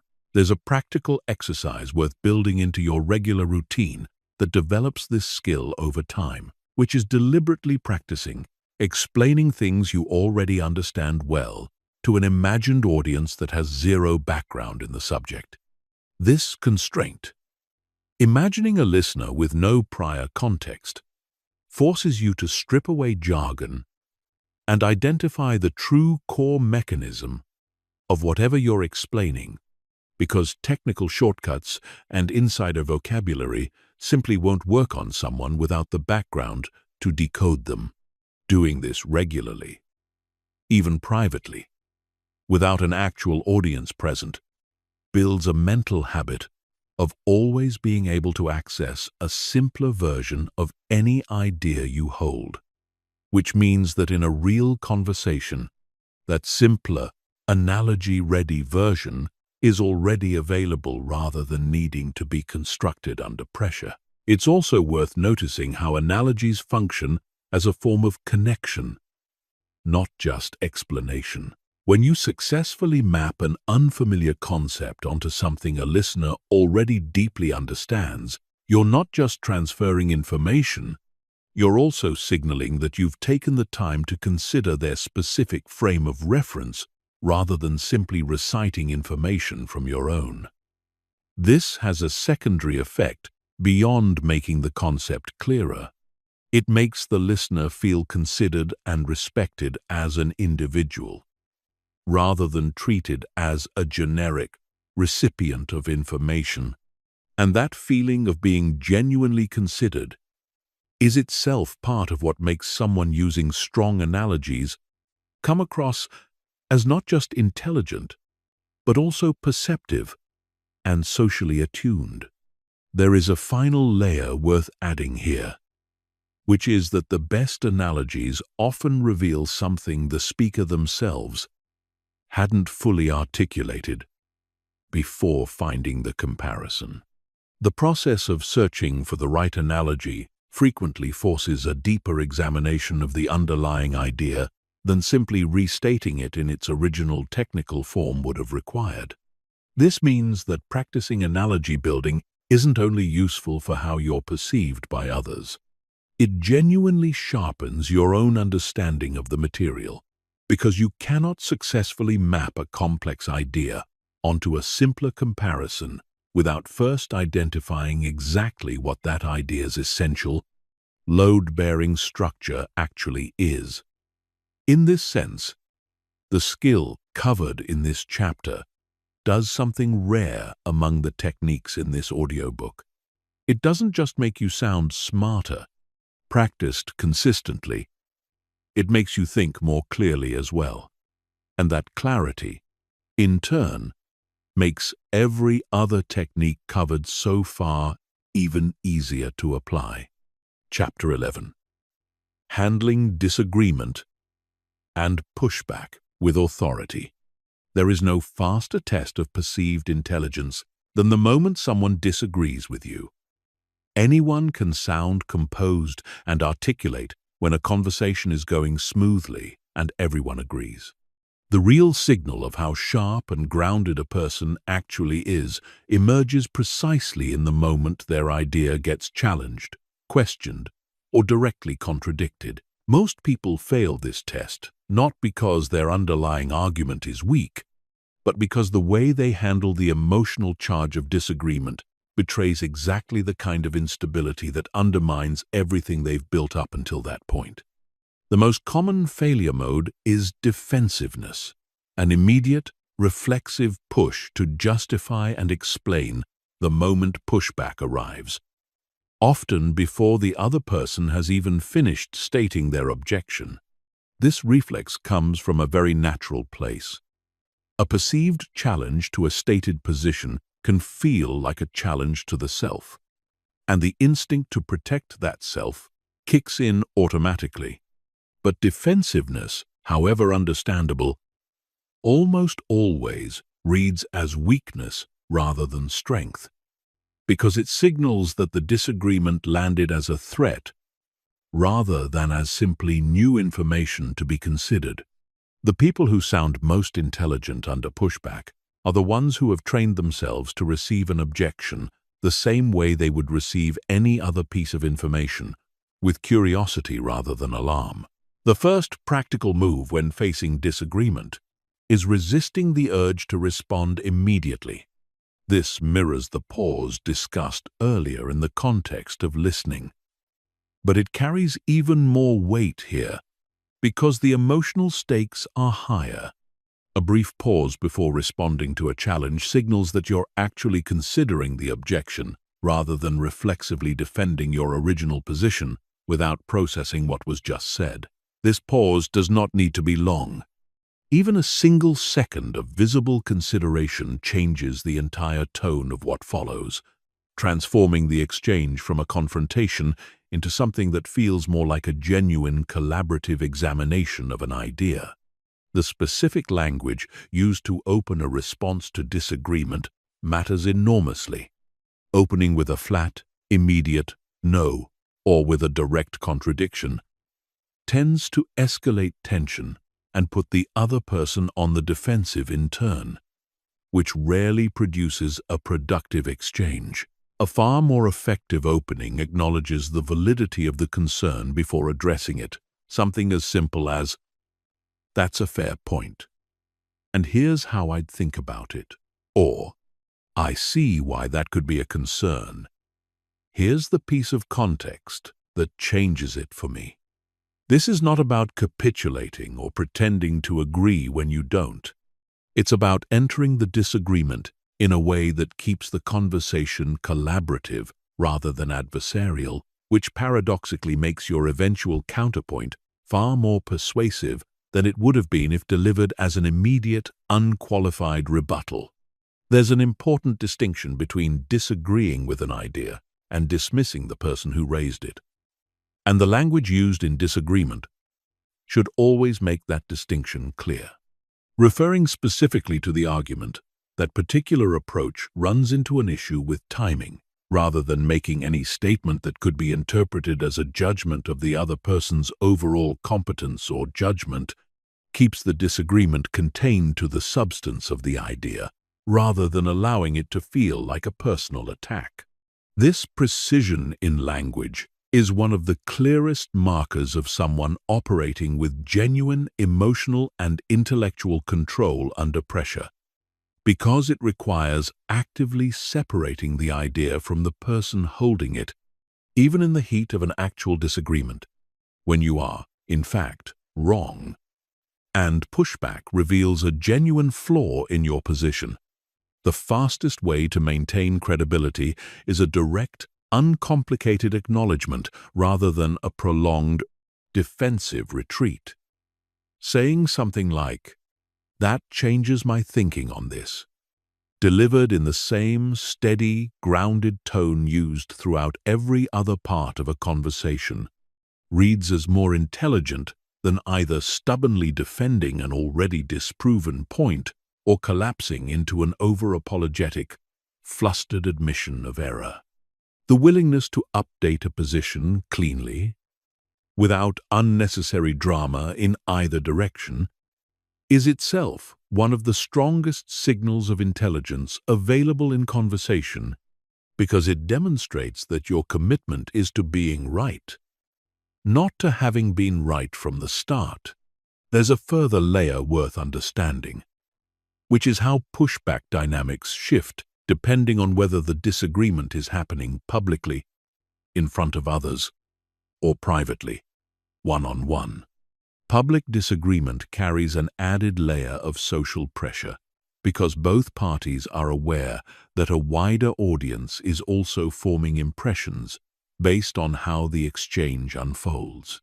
In these settings, the pause and the validating opening described above matter even more, because an audience watching a defensive, escalating exchange tends to form negative impressions of both participants, regardless of who was technically correct. Handling public pushback with visible calm often does more for your reputation among the observers than winning the specific point ever could, because the observers are absorbing a lesson about your character and composure that will outlast their memory of the actual argument's details. It is also worth preparing, ahead of time, for the specific kinds of pushback you're most likely to encounter in your particular field or role. Reflecting in advance on the 2 or 3 objections most likely to arise around your typical positions, and thinking through calm, grounded responses to them before you're actually in the moment removes much of the emotional charge that would otherwise arise in real time. This is not about scripting artificial responses. It's about ensuring that when a familiar objection does arrive, you're not encountering the emotional jolt of surprise on top of the challenge of formulating a response, because you've already done some of that thinking in a calmer, more reflective state beforehand. There is one more dimension of disagreement worth exploring, which is the difference between disagreement that arises from a genuine difference in information and disagreement that arises from a genuine difference in values or priorities. Many arguments that appear to be about facts are actually about priorities dressed up as facts. 2 people looking at the identical situation but weighing different considerations as more important. Recognizing which kind of disagreement you're actually in changes how you should respond. If the disagreement is genuinely about missing or conflicting information, the productive path is exchanging that information directly and clearly. If the disagreement is actually about differing priorities, no amount of additional information will resolve it. And the more useful move is naming the underlying value difference explicitly. Something like, "It sounds like we're both looking at the same numbers but weighing speed differently than cost," which reframes the conversation from an unwinnable argument about who has the correct facts into an honest, transparent negotiation about which priority should take precedence. This kind of diagnostic clarity, correctly identifying what a disagreement is actually about before attempting to resolve it, is itself one of the sharpest signals of intelligence available in any difficult conversation, because it shows a level of meta-awareness that most people, caught up in the heat of the actual argument, rarely manage to access. Chapter 12. The Vocabulary Illusion. There is a persistent myth that a large, sophisticated vocabulary is one of the clearest signs of intelligence, and this myth causes enormous harm to how people actually communicate, because it pushes them toward exactly the wrong behavior. In reality, research into how listeners perceive speakers consistently shows that unnecessarily complex vocabulary, especially when simpler words would communicate the same idea just as accurately, tends to reduce perceived intelligence rather than increase it. This happens because complicated language that isn't necessary for the idea being expressed reads as an attempt to sound impressive rather than an attempt to communicate clearly. And listeners, even without consciously naming the feeling, tend to distrust language that seems designed to obscure rather than illuminate. This does not mean vocabulary doesn't matter. It means the relationship between vocabulary and perceived intelligence is far more specific than most people assume. The skill is not having access to the most obscure or elevated words available. It's having access to the single most precise word for a given idea.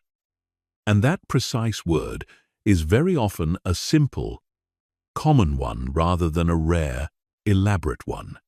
Consider the difference between describing a plan as, "We need to utilize a methodology that facilitates cross-functional synergy," and describing the exact same plan as, "We need a system where different teams can actually work together smoothly."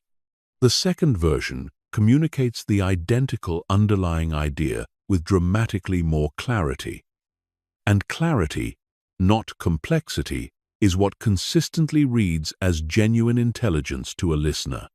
There is a specific psychological effect at play here worth naming directly, sometimes referred to as processing fluency. The human brain associates ease of understanding with trustworthiness and credibility, almost as a mental shortcut.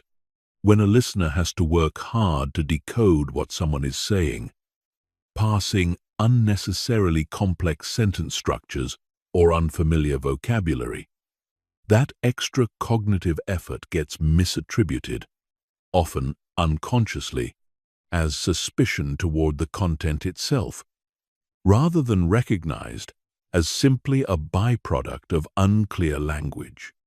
This means that speaking with unnecessary complexity doesn't just fail to demonstrate intelligence, it can actively work against you, making genuinely strong ideas seem less credible simply because they were harder to process. This principle has a very specific and important exception, and understanding where the exception applies is just as important as understanding the general rule.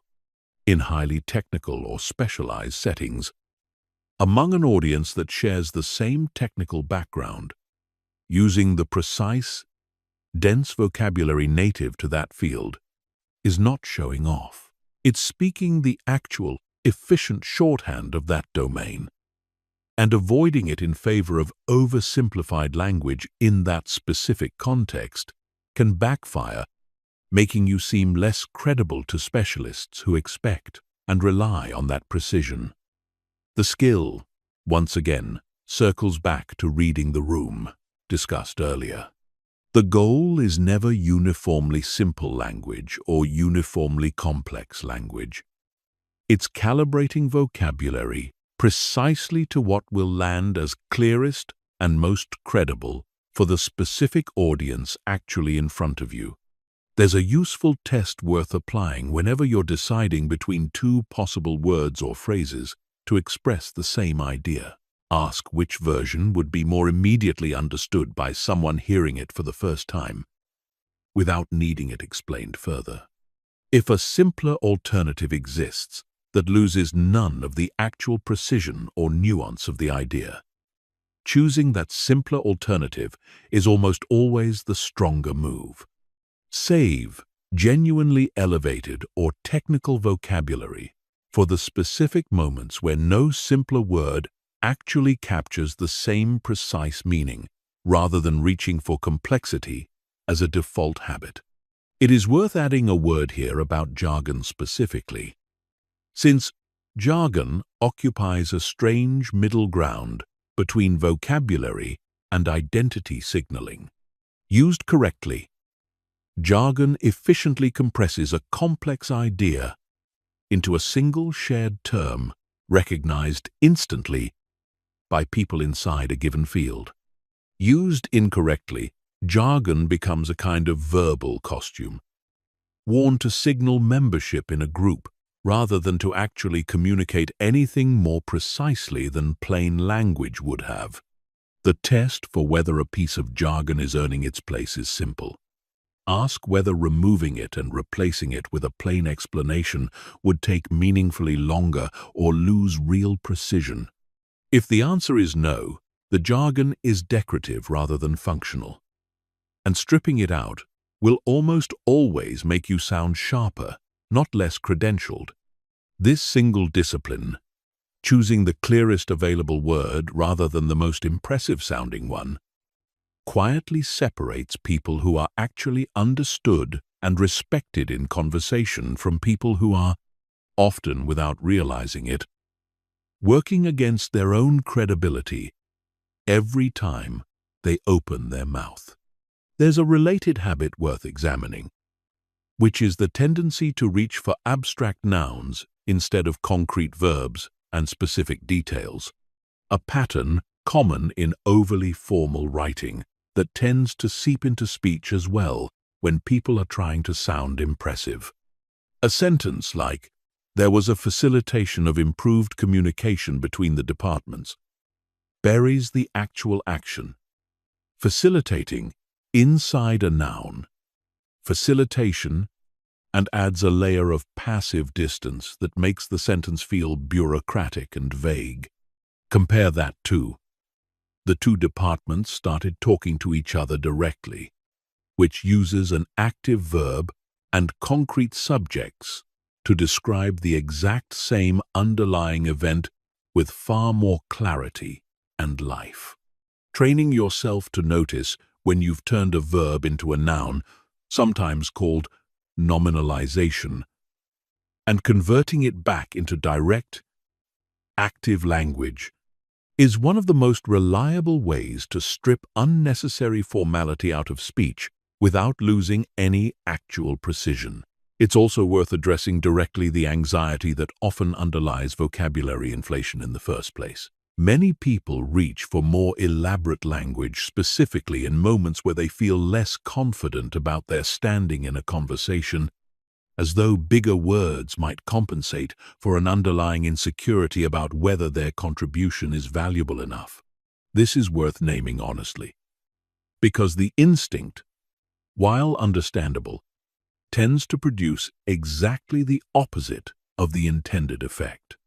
The moments where you feel the strongest pull toward more complex, elevated language are often precisely the moments worth deliberately simplifying instead, because that simplification, delivered with steady confidence, does far more to establish credibility than any amount of vocabulary ever could. Simplicity, delivered with conviction, reads as mastery. Complexity, delivered with uncertainty, reads as compensation. Chapter 13. The physical roots of a powerful voice. Everything covered so far in this audiobook, the pacing, the tone, the pauses, the framing, ultimately traces back to something physical happening inside your body in the moment you speak. And understanding this physical foundation makes every other technique easier to apply consistently, especially under the kind of pressure that tends to undo careful preparation. The voice is not a purely mental or verbal phenomenon. It is a physical instrument, shaped directly by breath, posture, and muscular tension. And neglecting this physical layer means constantly fighting against your own body while trying to apply techniques that require a settled, grounded state to actually land. Breath has already been mentioned earlier in this material, but its role deserves deeper attention here because it is the single most foundational physical element underlying everything else. Shallow, high chest breathing, the kind that happens automatically under stress, restricts the amount of air available to support a steady, resonant voice, which is why anxious speech so often sounds thin, strained, or rushed, even when the speaker is consciously trying to sound calm. Diaphragmatic breathing, where the stomach expands outward on the inhale rather than the chest rising upward, provides a much larger and more stable reserve of air, which translates directly into a voice that can sustain a slower pace, hold a lower pitch, and avoid the trailing, breathless quality that undermines authority at the end of longer sentences. Practicing diaphragmatic breathing outside of actual conversations builds the physical foundation needed to access it automatically when it matters most. A simple practice involves lying down, placing a hand on the stomach, and breathing so that the hand rises on the inhale rather than the chest rising and the stomach staying flat. Once this pattern becomes familiar lying down, practicing it seated and eventually standing extends the skill into positions closer to how most real conversations actually happen. Over time, with enough repetition, this breathing pattern begins to persist even under the kind of stress that would previously have triggered the shallow, anxious breathing pattern, and that shift alone noticeably changes the baseline quality of the voice in high-stakes moments. Muscular tension, particularly around the jaw, throat, and shoulders, is another physical factor that shapes vocal quality in ways most people never consciously notice. Tension in these areas restricts the natural resonance of the voice, producing a tighter, more strained sound that reads as nervous even when the underlying content being spoken is calm and composed. A brief physical check before any important conversation, consciously relaxing the jaw, rolling the shoulders down and back, releasing any tightness in the neck, takes only a few seconds but measurably changes the openness and resonance of the voice that follows. This is not an abstract or purely psychological suggestion. It is a direct, physical intervention with an immediate, physical effect on how the voice actually sounds. Posture ties all of these physical elements together because posture directly affects both breath capacity and muscular tension simultaneously. A collapsed, slouched posture compresses the diaphragm, restricting breath, while also creating tension through the neck and shoulders as the body works to keep the head upright, despite the collapsed spine beneath it. An open, upright posture, whether seated or standing, does the opposite, allowing full diaphragmatic breath and reducing unnecessary tension throughout the upper body. This is true even in settings where nobody can see you, a phone call, a voice-only recording, a conversation happening while walking. The listener cannot see your posture, but they can hear its effects in every sentence you speak, which means posture is not just about how you appear, it is a direct, physical input into how you sound. There is also a connection worth drawing between physical state and the confidence-competence loop discussed earlier. Just as adopting confident vocal patterns can precede and generate genuine internal confidence, adopting an open, grounded physical posture before a difficult conversation can shift internal state in a similar way, even before any words are spoken. Taking 30 seconds before a high-stakes conversation to consciously stand or sit tall, breathe diaphragmatically, and release obvious tension is a small, almost invisible ritual, but it changes the physical starting point from which everything else in the conversation unfolds. And that starting point matters more than most people realize, because it is far easier to maintain a grounded, steady voice throughout a conversation than to recover it after starting from a tense, constricted state.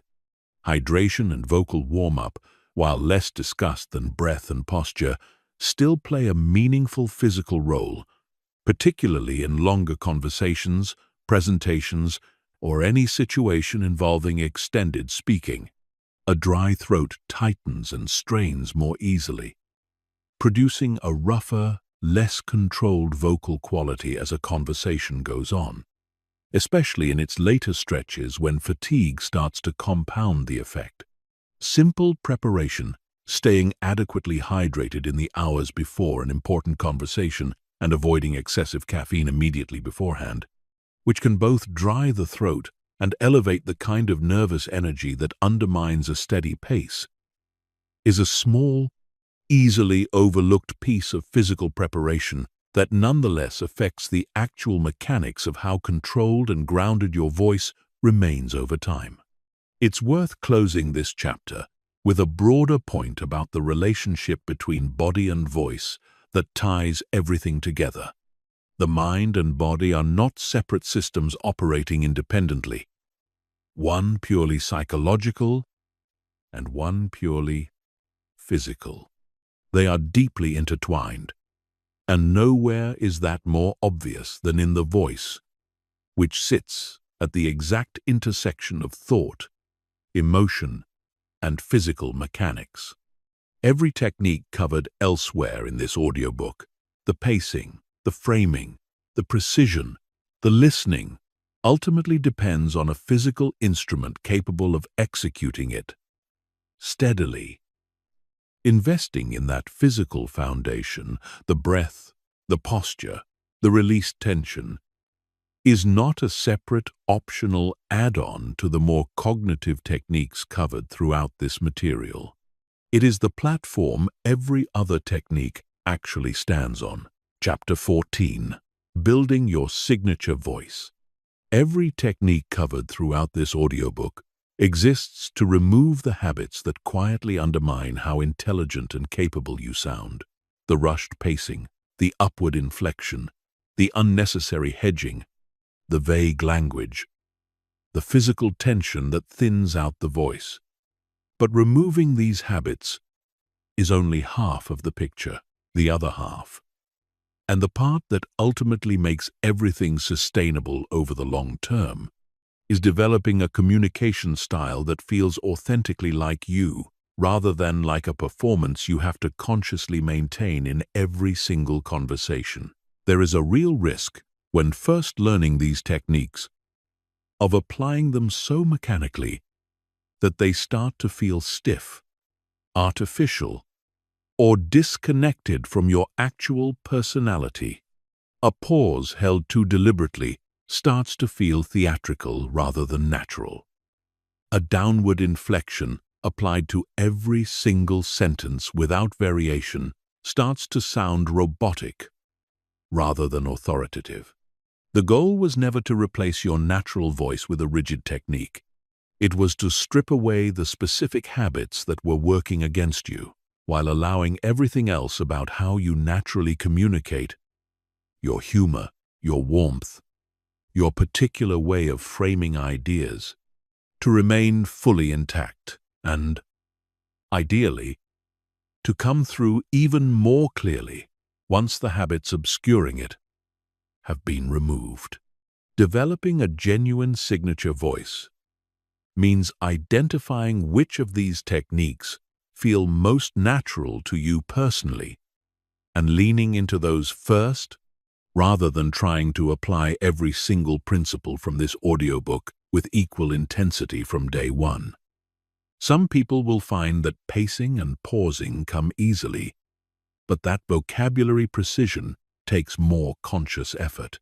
Others will find the opposite. There is no fixed order in which these skills need to be mastered, and trying to overhaul every element of your speech simultaneously is far more likely to produce something that feels forced than gradually integrating one or two changes at a time until they become automatic, then moving on to the next. It is also worth recognizing that a genuine signature voice includes some amount of personal quirk and individuality. And this individuality is not something to eliminate in pursuit of some generic, idealized version of intelligent-sounding speech. The specific way you construct an analogy, the particular rhythm of your natural pauses, the specific kinds of stories you tend to tell, all of this contributes to a communication style that is recognizably, distinctly yours. And that distinctiveness is itself part of what makes someone memorable and compelling to listen to, rather than simply competent. The techniques in this audiobook are meant to clear away the noise that was obscuring your natural voice, not to replace that natural voice with a uniform, impersonal template that sounds the same regardless of who is speaking. Over time, as these techniques become less like conscious effort and more like an integrated, automatic part of how you naturally speak, something important shifts. You stop thinking about pacing or tone or word choice in the moment. The same way an experienced driver stops consciously thinking about which pedal does what. The skill becomes invisible, absorbed into an underlying competence that simply shows up automatically whenever you speak, freeing your conscious attention to focus entirely on the actual substance of what you're saying, rather than the mechanics of how you're saying it. This is the point at which the techniques in this audiobook stop being techniques at all and simply become the way you communicate. Full stop. It's worth naming one more element of a genuine signature voice, which is consistency across contexts. Someone whose communication style shifts dramatically and unpredictably between settings, sharp and composed in one room, scattered and hesitant in another, sends a confusing signal about who they actually are.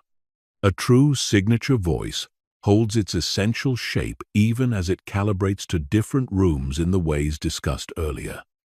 The underlying steadiness, precision, and groundedness remaining present, whether the specific register is more formal or more casual. This consistency is often what people are actually responding to when they describe someone as having real presence.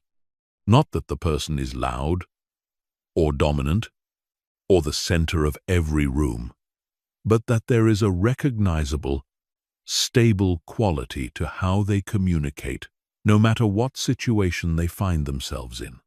Building this kind of consistency takes time, and it's worth setting realistic expectations about the timeline involved, because impatience is one of the most common reasons people abandon these techniques before they've had a chance to actually integrate.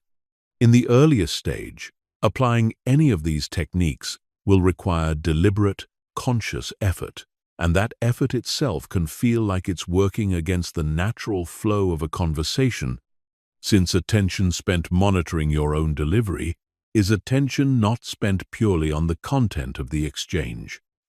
This early stage is uncomfortable, but it is also temporary. With consistent practice, usually measured in weeks rather than days, the deliberate effort starts to fade into something closer to instinct, similar to how a beginner driver monitors every single action consciously, while an experienced driver reacts fluidly without deliberate thought. Recognizing that this discomfort is a normal, expected stage, rather than a sign that the techniques aren't working, prevents the common mistake of giving up right before the integration would have actually taken hold. It also helps to track progress in a way that's specific, rather than vague. Because vague self-assessment, "Am I sounding smarter?" is difficult to answer and easy to become discouraged by. A more useful approach involves picking one specific, observable marker at a time. Whether you manage to eliminate filler words in a given conversation, or whether you successfully paused before delivering an important point and reviewing honestly afterward how consistently that specific marker showed up. This kind of granular tracking makes progress visible in a way that broad, subjective impressions of your own communication style rarely can, and visible progress is one of the most reliable motivators for sustaining any new habit long enough for it to become automatic. Feedback from others, sought out deliberately rather than passively hoped for, accelerates this process significantly.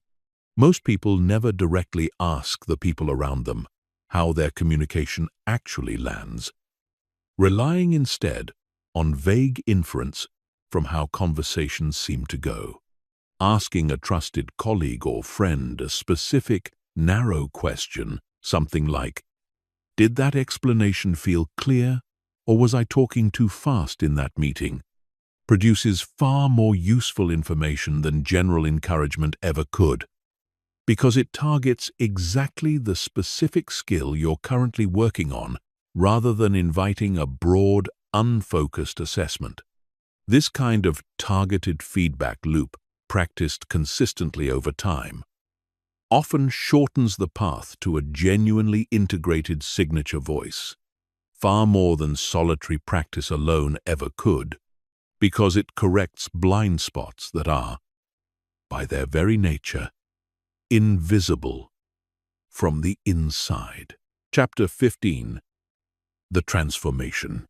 Think back to where this audiobook began, with the uncomfortable truth that people judge intelligence within seconds, often before a single substantive point has actually been made. That reality has not changed over the course of this audiobook, and it will not change simply because you now understand it. What has changed is your relationship to that reality. You are no longer someone unknowingly at the mercy of split-second, surface-level judgments. You now understand the specific mechanics behind those judgments. The pacing, the tone, the precision, the framing, the listening, the situational awareness.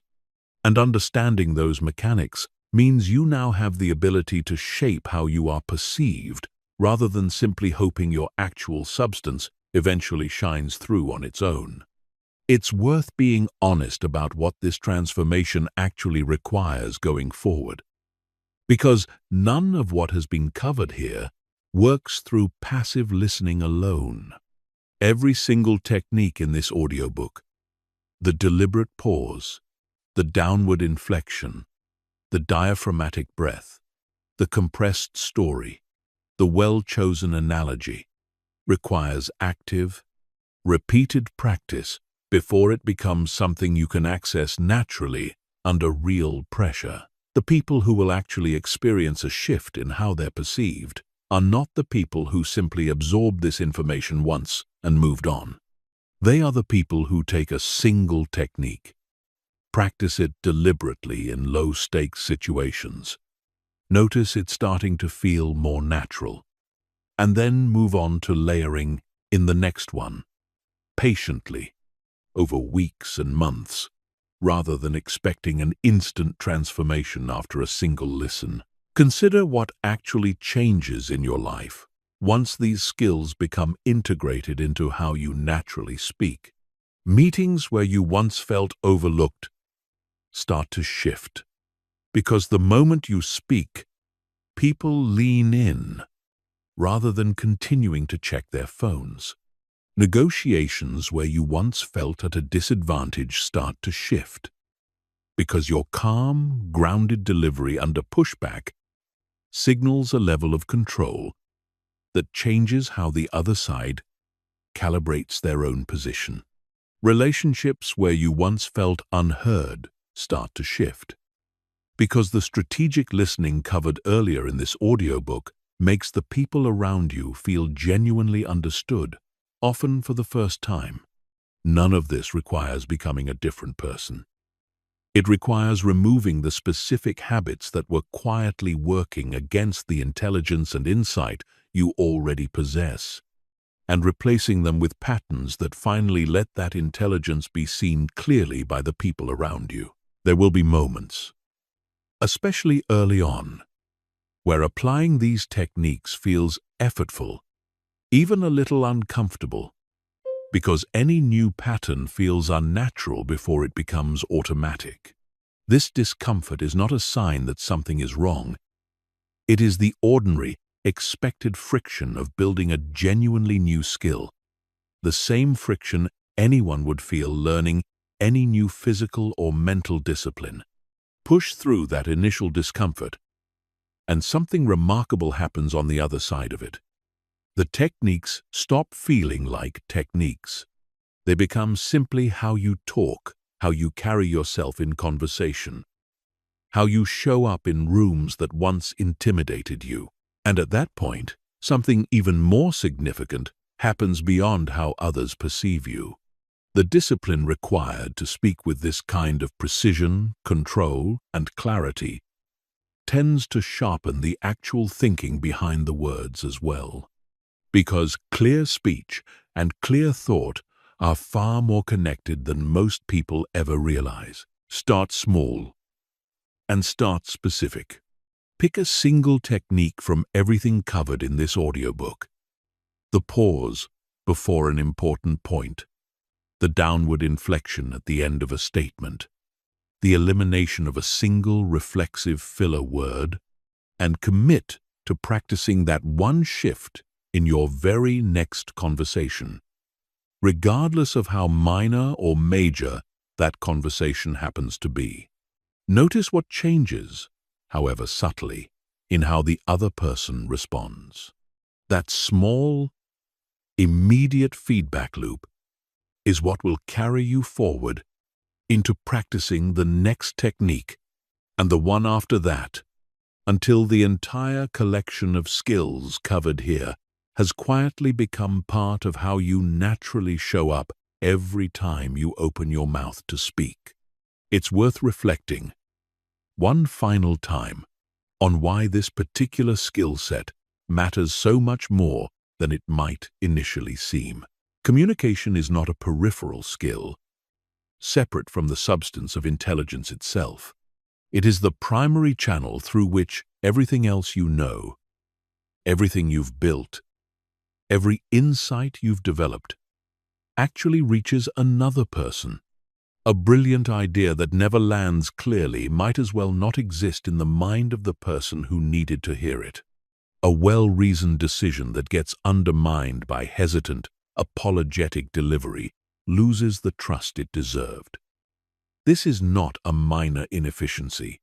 Across a career, across relationships, across every room you will ever walk into, the gap between what you actually know and what you're able to make visible to others compounds, year after year, into one of the largest differentiators between people who are recognized for their capability and people whose capability quietly goes unnoticed. Consider, too, that everyone around you is operating under the exact same set of default habits this audiobook has spent its length dismantling. Most people rush their pace under pressure. Most people let their sentences drift upward into uncertainty. Most people bury their point under unnecessary qualifiers and apologies. This is not a criticism of those people. It's simply the unexamined default that almost everyone operates from, because almost nobody has ever been taught otherwise. This means that the moment you begin applying even a handful of the techniques covered here consistently, you are not just improving in some abstract sense. You are separating yourself in a very concrete and immediately noticeable way from the vast majority of people around you, most of whom will never examine these habits at all. There is a final thought worth carrying forward from everything covered in this audiobook, which is that sounding intelligent and being intelligent are not actually in competition with each other, despite how the title of this audiobook might have initially framed them. The techniques here were never about creating a gap between appearance and substance. They were about closing a different gap entirely, the one between the intelligence you already carry and the intelligence other people are actually able to perceive. Closing that gap does not make you someone other than who you already are. It simply means that, for the first time, the world around you finally gets to see clearly what was there all along. You already had the intelligence. What you were missing was the delivery system capable of making that intelligence visible to the people around you. That system is no longer a mystery. It has been laid out here, piece by piece, mechanism by mechanism, ready to be practiced, refined, and eventually absorbed so completely into how you communicate that it stops requiring conscious thought at all. The only remaining variable is whether you take what you've learned here and actually apply it, starting with the very next conversation you have. The gap between sounding intelligent and actually being seen as intelligent by everyone around you has never been smaller than it is right now. Close it